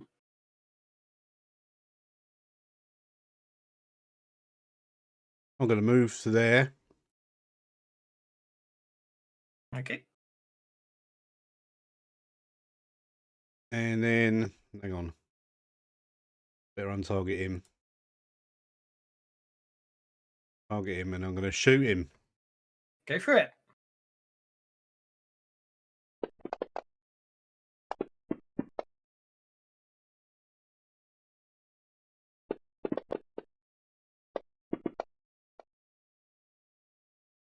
I think you killed him. I think I might have killed him. And then I'm going to move. Yeah, he died. Now I'm going to move to there. Past my goal. Okay, gang soldier. Okay, at this point, I am going to one of my other guys is going to interrupt, and he is going to Discord. Let me 1, 2, 3. I didn't even know that was a command 11. How are you? Good thing the guy who paid us, Failed? they weren't concerned about I anybody shot him with my getting hurt. flechette pistol, yeah? Which is like a... That's very okay. I'll try one more time. Oh, Looks right, like okay. Their street mage is not up to much. Yeah, their street mage completely fails to do anything. But you do feel, Merlin, We do. feel Pantera, a sense of me, magic and your being mate. That's cast 3 Joes. somewhere. Badly. Quig. Well, obviously, who I was going to swat is gone, so Actually, I've just realised I'm going through the breach, I guess. Okay. So I just realised from the angle you're at, you can see that guy. So I apologise. Yep. How do you measure distance? Just move yourself. I don't know if I need to run to get there or not. Oh, well, move your pace, and then that will help you decide if you need to run or not. Is the easy answer. See, I'm trying to move that, and it's not giving me any numbers. Oh, hang on, have I not locked the token? Oh, I have locked the tokens. So, oh yeah, it is. The numbers are a bit hard to see because it puts it on your portrait, and and because your dice match your port. You know this whole idea where they said, "Oh, great, you can make it." So that's 12 inches to get to there. You can barely see it, but it does say a 12 on your portrait. Yeah, I thought it said 5. Okay, let me roll my roll die, see how far I get. Yeah. Then you are watching Doug on his thing with the new paint picker tool. So yes, you can pick a color from your portrait to set your dice to the same color as your portrait. I've just seen the problem with that. The number's the same color as your portrait, so you can't read the numbers. 11 inches, which would get you by 1. Miss it by 1, but actually he's still in range. He's still in your reach. You can still get him, believe it or not. Long reach, dude.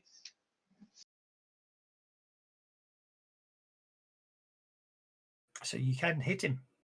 Oh, wild attack. Here we go. Quig's going wild with his broom. Hit with a raise. Roll that damage. 2 wounds. Basically, the Quig, you just squashed that orc into the ground. He's just a splat upon the ground. Pow, pow. Exactly. Pow, pow. Pipe out, I was going to have to run. Not very far.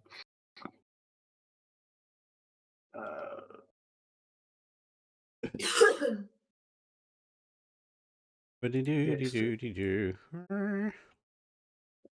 you cancel the move there, did you? No, By mistake. See, normally I move you an extra inch when I'm trying to tick. Today I seem to be clicking the cross instead of the tick. Yes. So, I mean, I really can't see anybody from there, can I? No.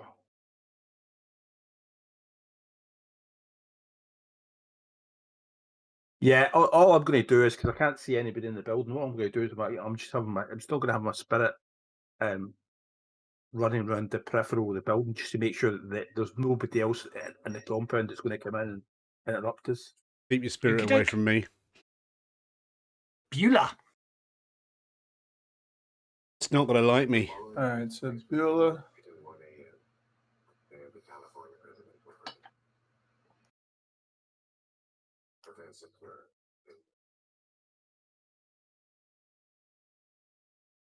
Squeeze me. So what does that mean? He gets an extra 3 to run. Is that right? Yeah, yeah, that's exactly how it works. Don't forget, you can spend. Oh, that was your last penny anyway. So yeah. No, I spent my last penny before when I was trying to roll that 15 notice. It's good. It shows you the result, doesn't it? It shows you how far you can run at the end of it. Oh well, I feel you should have a Benny. I don't want anyone not to have Bennies for the final fight, so I'll just give you one. I wasn't whining. I was just. I did take it. You were. I have actually been very because I've been too busy. Because I'm too busy making things up as I'm going along here. I have been a bit remiss on awarding Bennies. I will endeavour to do better in the future. But anyway, you can see that. You can see that orc from here. By the way. You can see I know, but I can see him, but I don't have a gun. I use a club, so I've got no. I ended my turn because I've got. Okie dokie, no problem at all. What I'm going to do at this point is I'm going to take someone off hold. He's going to open the door and step through, and he's going to come this way and be a bit surprised when he sees Queeg standing right there next to a blood splat. What's the rate of fire on a minigun?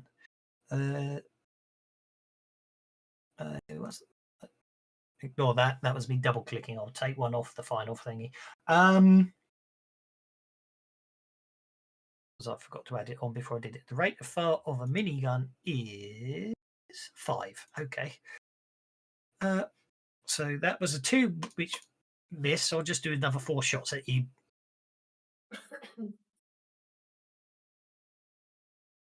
I'm afraid he hits you twice. 3 times, isn't it? 3 times, in fact. Oh dear.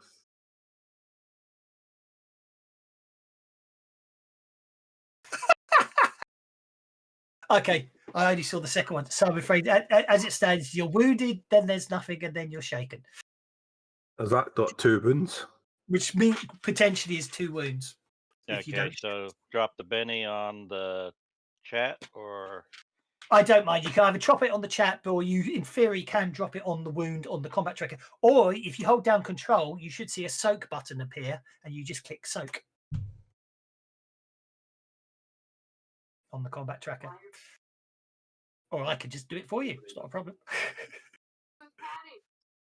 Okay, look at that one.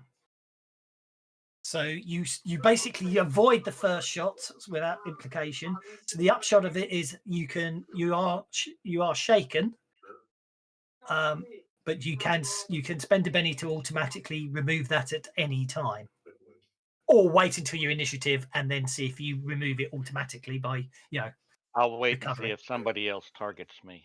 Exactly. That's how I usually do it when I'm doing it. Okay, what will happen now? Okay, what we will have happen now is we will try something different. We will try. And now for something completely different. Indeed. I have a feeling I'm going to have to use my Benny. You smell of elderberries and your mother is a turnip. Okay, so that would be there. So I need to do it properly. 1 to there, 2 to there, 3, 4, 5, 6 to there. He just can't see you round the corner. So I think he's just going to have to, oh, for God's sake, he's bloody useless.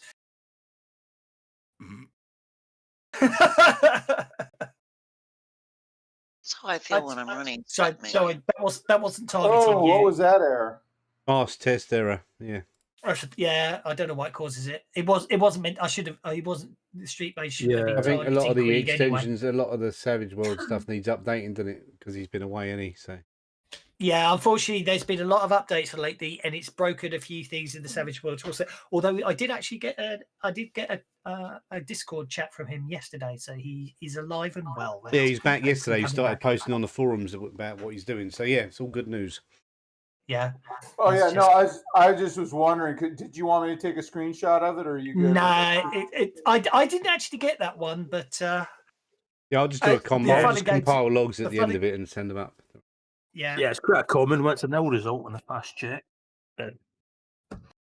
Okay, basically, coming round the corner, you see someone dressed quite a bit like Merlin, really quick. But he sees you, looks a little taken aback, sees the splat on the floor in front of you, and mutters something under his breath. And basically now he's got this shimmering wall of red force field around him, as it were.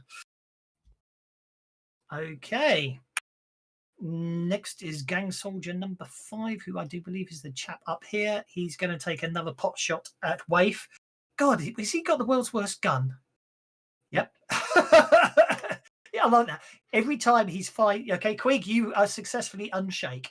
He always rolls 1 to hit that guy. Oh my word. Before it made him nervous. Exactly. All right, so to sweep, I just. It looks like a troll in the dungeon, doesn't he, Quig? Yeah, I've targeted both for you. And troll in the dungeon. -2, I can't remember. I think it's -2 and then 1 roll for all of them. Yeah. So basically, make a fighting roll at -2. An attack roll, but with a -2 modifier. Don't roll fighting, otherwise the bloody fast extension will kick in again. You want me to put the -2 in the modifier? Yeah, if you just put the -2 in the modifier and then just make your normal, combat attack roll, that will do for us. With your maul broom, that will be a sweep. You hit. I didn't. Oh yeah, you hit the. Missed the heavy, but you hit the street mage. He's got parry too. He hasn't got fighting the street mage. He wasn't expecting you to be there. Okay, you shake the street mage. Merlin.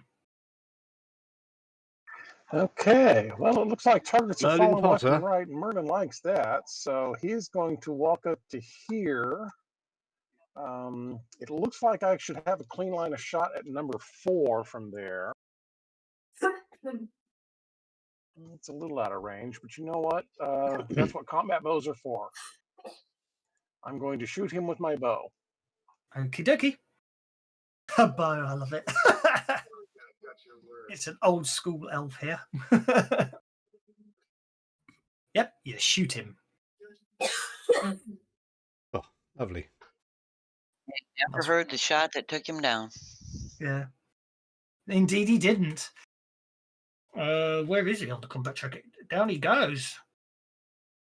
I feel sorry for Bulu. He's desperately trying to get in there and everything's died before he can reach it, but at the end of the day, it's all Twixie's fault. Pow pow. Run forward.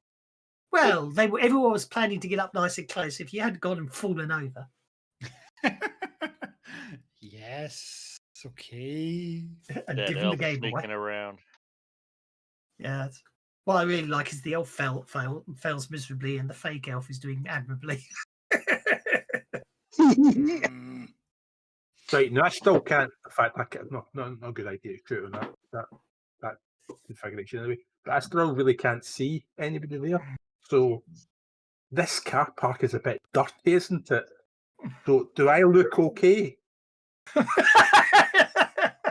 You asked the spirit that one. The spirit points out that you do appear to have some smudges on you. Smudgy. There's a smudgy man. Okay, She runs forward to get, not runs, but she moves forward to get a better, closer shot on this jerk. Incredible nerve to shoot back. That was stupid. Well, he did roll 1 twice in a row. said shooting back was stupid. I'm going to Benny that one. Okay. I was going to say you missed, but I'm sure you'll get there.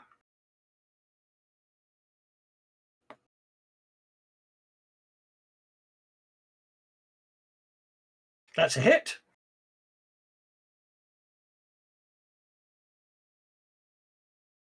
It's a wound. One more bad guy bites the dust.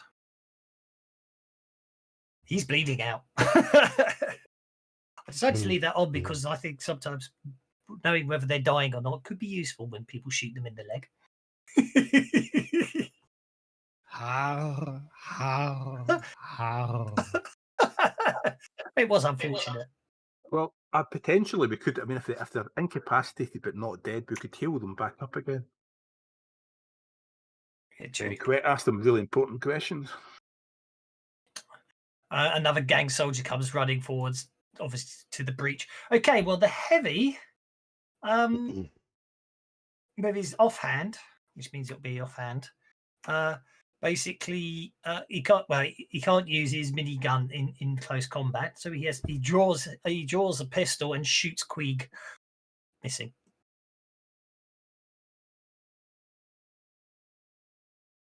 Beulah. All right. Well, Buell is going to do his best to get inside here. But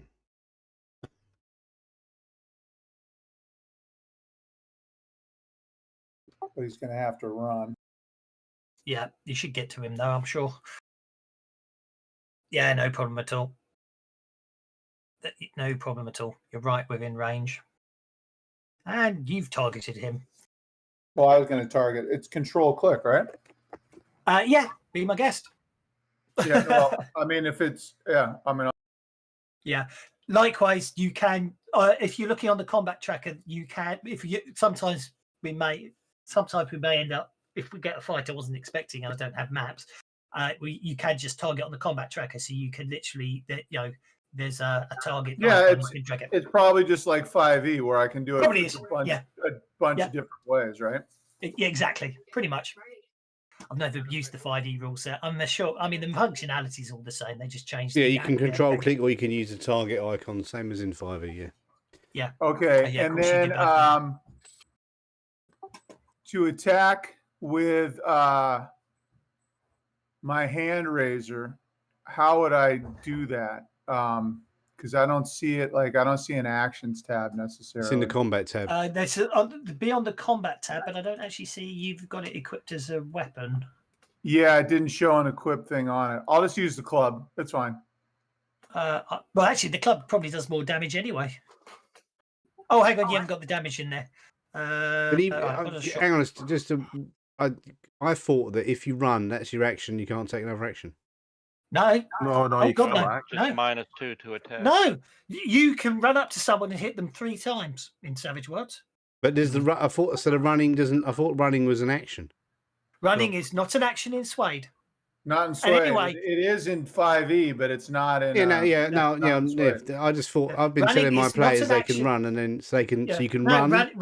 Running is not an action anymore. It just applies a -2 penalty to any trait rolls you make after you run or as you run. Oh, brilliant. Likewise, okay, good. I'll tell them likewise, in 3rd edition, the multi-action rules have changed. You can perform the same action 3 times. In the old days, you had to do 3 different trait rolls. Now you can sit there and smack. You can run up to someone and attack them 3 times. You'll be at -2 for the run, -4, -6 for each roll, but you can do it.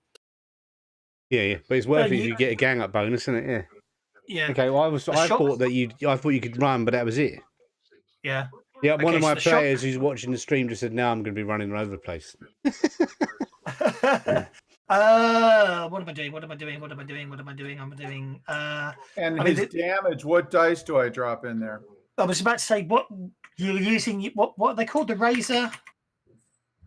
I was using the shot club because I was just using the shot club. I wouldn't worry about that because the shot club will just stun them. Let's have you inflicting damage. Wrist razor does strength plus D4 damage, which I think is the same as your claws, actually, isn't it? There we go. Look at that. You guys. Yeah, so you literally, as you run up to the guy, you basically use, because you're chromed, aren't you? So your wrist razor extends out pretty much like the hunter, sorry. Oh, dear me. The hunter yesterday extends out from you, and you literally disembowel the orc with a single swipe. And down he goes. And that brings us to Aki. I need to read out what the Shot Club does. Stun. Yeah, what happened? Sorry, I didn't have the damage stuff all set up. Oh, so the Shot Club doesn't stun even, but it does say it's lethal if you click on it. So what does that mean? I don't know. I'm going to Google it. You can lethally, you can shock them to death. I saw that too, but I didn't quite know how to set it, so I apologize. Yeah, it says raise damage is a D. Maybe if you raise, it does damage. Damage is your strength roll +4, or your whatever your trait roll is +4. It's strength plus. Yeah, it depends on the weapon. So small items do strength plus D4 damage. Medium weapon items, and I'm talking improvised items here. There's all different things. Medium items will do strength plus D6. Large will do strength plus D8. But then obviously swords and other things will do all sorts of different damage. But it's always strength plus something, if that makes sense.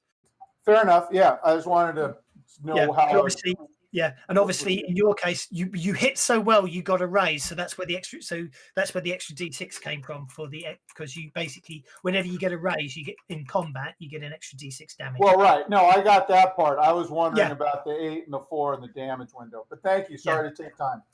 No, that's fine. It helps me a little because I can't see it either. The only thing it's got is stun effect. It's a waste of time having it. I might not even bother. I want to beat people up, not stun them. No, stun is deadly. Stunning is horrifying. Okay, well, I'm going to be stunning. Okay, I'm stunning everything then. Good. I'm happy now then. Good. Melee weapons. Shot Club. Yeah, it does. So the Shot Club doesn't do damage, but basically if you hit someone, they'll have to make... Right, so you'll basically... It doesn't say... I don't think it says any more about it other than it just says stun effect. So here's my ruling on that one. Now, if you hit someone, they'll make a vigor check. If you hit them with a raise, it will be a vigor check at -2. If they fail that vigor check, that you stun them, and stun is a nasty effect. Knocked prone, distracted, and vulnerable. Right, because now they're just sitting ducks, prone. Yeah, exactly. Rolling into the carpet, no? Yeah. Basically, a stun is basically it's a stun gun, isn't it? It's like a taser. They literally just fried. But yeah. And does that end at each turn, or is it a save throw at each turn? Basically, when they're stunned, when you're stunned, at the start of your round, you get a chance to unstun. But all that happens when you're stunned is when while you're stunned, you're prone and everything else. When you're unstunned, then you can move, but you're still distracted and vulnerable. In the following round, you're no longer distracted and vulnerable, and you've recovered. And distracted means you're -2 on all your trait rolls, and vulnerable is anyone gets +2 on attacking you. And prone gives you bonus as well if you're standing above them. I just did a pathetic run and got 1 extra inch added. You can spend again, not per the rules, but as per my house setting. If you want to spend a penny to re-roll your run die, you can. No, I'll save it in case I accidentally shoot Quig now with this shotgun. Right. The re-roll attack if I miss. I'll save the penny. Well, you don't want to be near me when I sleep. Sugar. All right, okay. I want that to be on damage, not on the... Okay. So that was with your Fletchette pistol. Oh, look at that on the damage. Yeah, baby. Yeah. No, actually, that's a very interesting point. The Fletchette pistol in Sprawlrunners is a shotgun, isn't it? Yeah, effectively. That's cool. So what you want to do on your Fletchette pistol is right-click on the D6, go to modifiers. So it opens up the modifiers tab. Click the little green add item to add a modifier. Where on the whereabouts on it? On the actual 6-sided dice on your combat tab that you roll for the attack. Right click on that. Attack info. There's no modifier button. Do I actually open up the weapon? No, on the combat tab, put the mouse over the middle of the D6 to the left of the word Fletchette pistol. Right click, you'll get a +- icon. in the radials that says modifiers. No, I'm not getting that. Okay, don't worry, I'll do it. I'm getting the menu. The menu that pops up is a He's open got mini one sheet. Trait die. Pardon, sorry? He's got one on his trait roll. Yeah, that's okay. Doesn't matter. You have to miss and roll a 1 to be dramatically appropriate. It's only in Deadlands if you're a Grim Reaper. Oh, that would be basically 16 points of damage to Queeg. So it'd be 1 and 2 for the flat shoot pistol, wouldn't it? Yeah. Okay, the heavy. You put the heavy down, Aki. Twixie, you are no longer prone, which I forgot to turn off last round. Yeah, I'm gonna step up a bit here. And can I sense a street mage in virtual space, his equipment? No. He's a mage. He will have no implants. No implants, but he will have something like a smartphone, wouldn't he? Not necessarily. Might interfere with his magic. Implants do. Tech normally not, but okay. The way he's been doing magic, it sounds like he's got a smartphone on him. Go for it. Yeah, exactly. Good point. Yeah, okay, I'll concede the point. Right. Oh yeah, I'm not going to dig you. I was just thinking, actually, this is a very low-tech warehouse, so actually, I was feeling guilty. So yes, I imagine he does have he will have technology on him somewhere. Yes. Okay, I just want to do hacking. I want to use hacking to make him distracted, basically. Okie dokie. Oh, it'll make his phone go off or something. Yep, go for it. I like it. I don't see a problem with that. Sorry, I misunderstood what you were trying to do. So, okay. Right. Do you want to make him distracted or vulnerable? He's already shaken. Distracted. So you should be able to click it yourself, actually, if you just for the record. Oh yeah, I am. Yeah, nice. You're not Josephine. Yeah. So you set this phone off in the middle, right as he's standing next to Queen. His phone starts going off, which for all intents and purposes means he counts as being shaken, and he's also distracted as he's trying to stop the phone. It's possibly because the ringtone's really inappropriate for a hardened street gang, and in the middle of a fight, he doesn't really want the latest. If you want to be my lover, exactly. Well,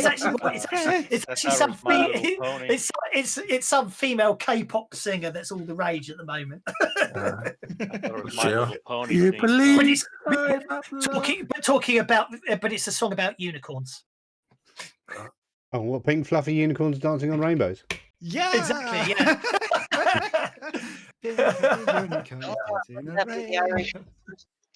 I had a whole thing going on that 5 years ago on Twitch. Yes, fast test. It's the fast test causing it, but yeah, by all means. I found the thing you're talking about, Kevin, the modifier button. I did make a screen grab of it. If you want me to post it, I'll just pop it. Just pop it in the chat. Yeah, thanks. So you'd be saying? I use a bunch of extensions in 5e. I've been going through this for weeks. Yeah, you just make a console. Just go to console and compile the logs and send that. Yeah, well, it's I found the flechette pistol thing you were talking about. You actually click on the dice, didn't you? Yes. Right. Yeah. But what do I got to put in there? Because it's a shotgun. You get +2 when shooting. You see with a shotgun. Ah. Okay. Yeah. So Beulah. Sure. What as you come round, as you peek round the corner, I know the angle's a little strange, but you do actually see on an elevated platform above everyone else. He's actually on the floor above. You can see the big. You recognise the big dude, Lazarus. Oh, Lazaros, right there he is. Lazaros, yeah. I can't do multi-levels, but there is a set of stairs up, and you can run along the top to reach him if you want. Once you get to down, once you get to there's a set of stairs, as it were. But he's probably going to come down to you as well. So 12. Oh, this should be good. I think you might reach him. We see that's him a from bit here. Yeah, you probably can. If Beulah points it out, the rest of you might not have seen him yet. It won't let me. It won't let me click. There you go. Okay, 45 seconds. I'm going to move you that way because you can't see it on the map, but the staircase is right there. If that makes it, not the staircase, the ladder. To get Got it. Actually, there is a staircase to the other side. I've also decided I'll put a ladder there because I'm making it up on the fly. Quick. Got it. The street mage is definitely trying to turn off his phone at the moment in front of you. Is it singing about rainbow unicorns? I think I'm just gonna swat him. Okie dokie. Out the trash. He looks up quite terrible. Oh, you still hit him on a 2. You hit him on a 2. Oh, I didn't know I hit him on a 2. He's distracted. He's distracted and shaken and all other kinds of crap. You might want to save that Benny for the damage. That one I might want to. I'm going to Benny that one. Be my guest.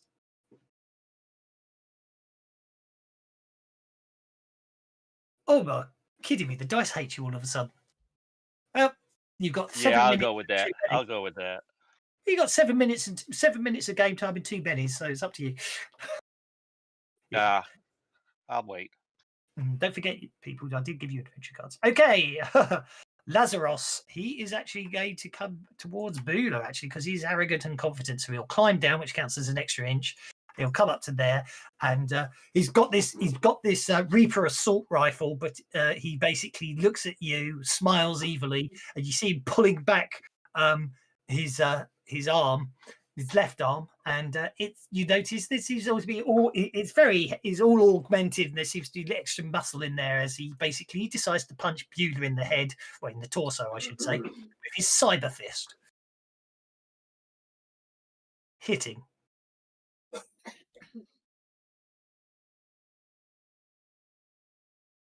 It is a meaty punch. It literally knocks the very wind out of you, Beulah. Do you want to attempt to soak the damage? Yes, I do. Okie dokie. So, as I say, you can either just drag a Benny into the chat and say I'm soaking the damage and make a vigor check, or I think if you hold down control, I'm hoping you see a soak button. I do. I did. So that's it. So basically, all you need to do to soak one wound. And I know you know most of this, but I'm just saying it anyway. Fair enough. Yeah. Basically, you literally take the hit. It's a sturdy hit, but you're tough enough to withstand that. Lazarus looks a little taken back at the fact that you basically withstood the mighty punch. And it was a punch. It would have felled a mere human, Beulah. Merlin. Okay, Merlin is going to need to run, apparently. Okay, so I'm not going to get far. You're going to put the lighting in, 11. You got 3 pennies. If you get us all to run with the live version, we can test lighting out. Probably has cover between everything else, doesn't he? You can see him. You can see him because the sloping side of the cargo transport canister. Okay. I will go ahead and use my bow and shoot him too. Go for it.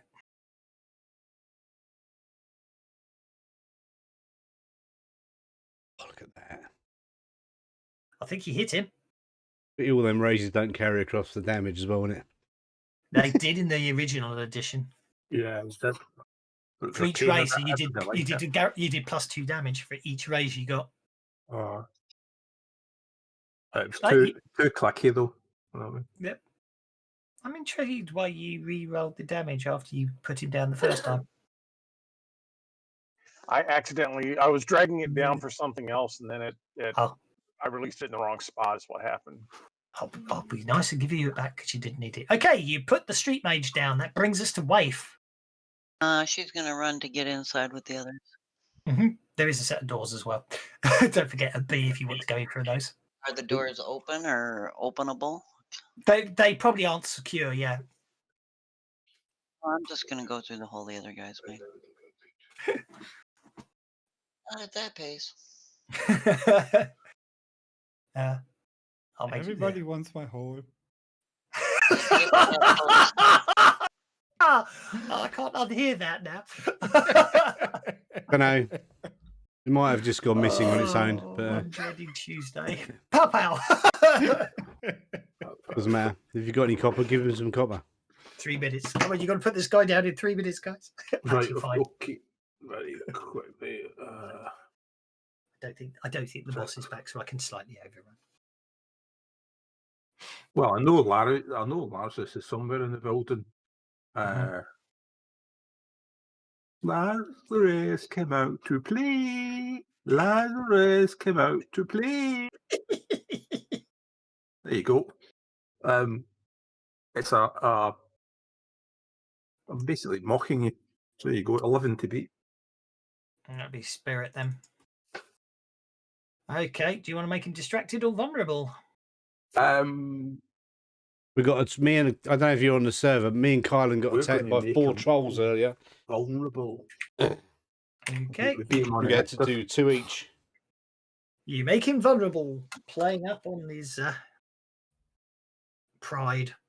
Hacky.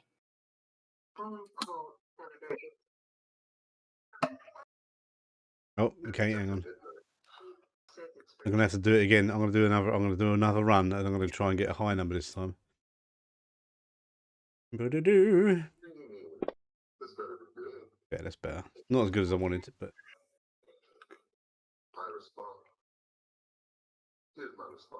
I'm going up the stairs while I'm doing this. Well, the stairs are behind Lazarus. Oh, wherever Bula got up there, yeah. Oh, he hasn't. Lazarus came down to meet Bula. Oh, then I haven't got to go up the stairs then. Good. Now I'm gonna. Yeah. Now I'm gonna try and shoot him without killing Bula. Well, as long as you don't roll a 1 or 2 and miss, you'll be okay. This is what I've got the Benny save for. And Bula doesn't have a Benny to give you if you miss. So I've got one Benny save for just this effect. I didn't miss. Ooh. There you go. Right, good. Yep, you hit. Once I saw the extra die, I was like, okay, good. I tell you, this is like a totally different feeling for the previous games, isn't it? Okay, Lazarus basically. Yeah, you shoot him with your flechette pistol, and basically the armor plate, the subdermal armor plating, just seems to bounce the flechettes off his torso. We bastard. Completely unharmed. Twixie. I don't know what happened there. Someone moved the combat tracker on before Twixie got his go. Oh, I moved my turn on. Yeah. Yes, you did. Yeah, sorry. I'm so used to no one doing that. Then when it happens, don't worry. All right. How are you doing it for me? Okay. I stopped doing it in Kevin's games because it confused them. Yeah, same here. Same here. Sorry, I've got so used to con games where people didn't do it. I do it automatically half the time. I will be more impatient. I will be more patient to let you move yourselves, guys, from now on. I will hands off. No, you've got us trained now. But it's a bad habit to have got you trained in, isn't it? Yeah, you need to untrain these terrible habits. Yeah. Twixie. I would like to play the same trick on Lazarus. Okie dokie. Now he's basically chromed up to the 9s and jacked to everything. So yeah, his arms like a chicken. Exactly what cyberware does he have? He's got targeting arrays, cyber fists, subdermal armor. And worst of all, he's got bennies. Yeah. But it's just cyber fists, not cyber arms, right? Well, it's up his arm and everything, yeah. I just called it cyber fist because that's what he actually hits you with. Well, the interesting question is, could I... No. I'll just have his cyberware go haywire and try to make him distracted with that. Okie dokie.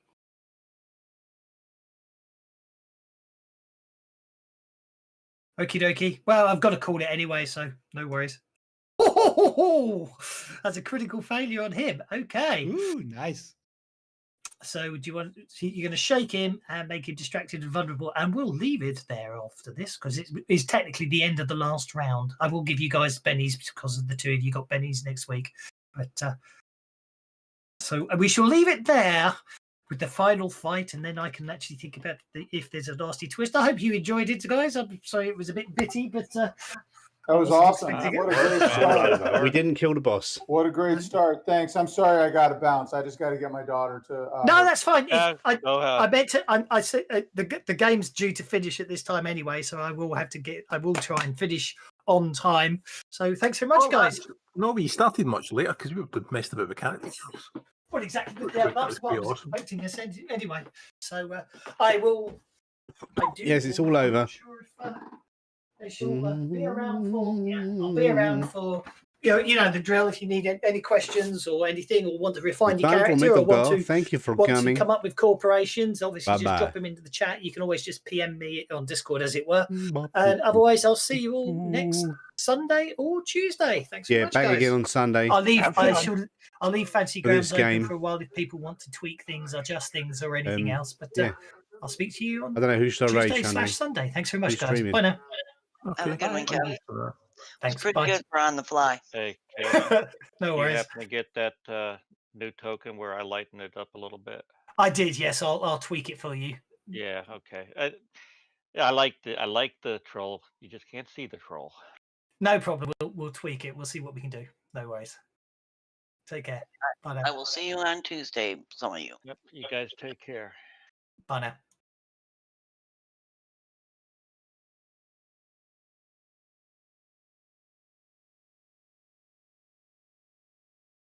Done before? I don't think so. Don't quote me. It's going to be very taxing. I mean, taxing. It gives you enough. Alex, there we go. If you do this way, it does give you enough money to, commission art for like the thing. So you could honestly commission like what the base looks like at a certain point. Or someone get me a fin. Someone get me a fin. Someone get me a ham. Someone get me all of them. All of them. If you need character art, bro, I got you. Let's go. All right, come on. Let's get Stein and her gremlins in here. Oh yeah. Music. I'm right here. Something. Oh heck yeah. Oh wait, Shin, you do music? I told you that from the beginning. Oh yeah, you did. Okay, I knew someone did music that wasn't like Brennan, but I couldn't remember exactly who it was. That's right. Well, it is. Yeah. Okay. Hang on. So that would be so cool. I don't know. Who should we raid? I'm sorry. After I said spine, all I imagine you do introduce the enemies and these gremlins. Alright, there we go. All I pictured was Spine's little gremlins coming out of the forest, like to Finn's art, like these really high def characters, and then these gremlins come running out at them. Also, make sure to place units in Stream Raiders. You only got 45 seconds. Let's go! And I want them to be two-dimensional. They have to be. How about no one gets raided because I can't be bothered? Right, to hunt them out.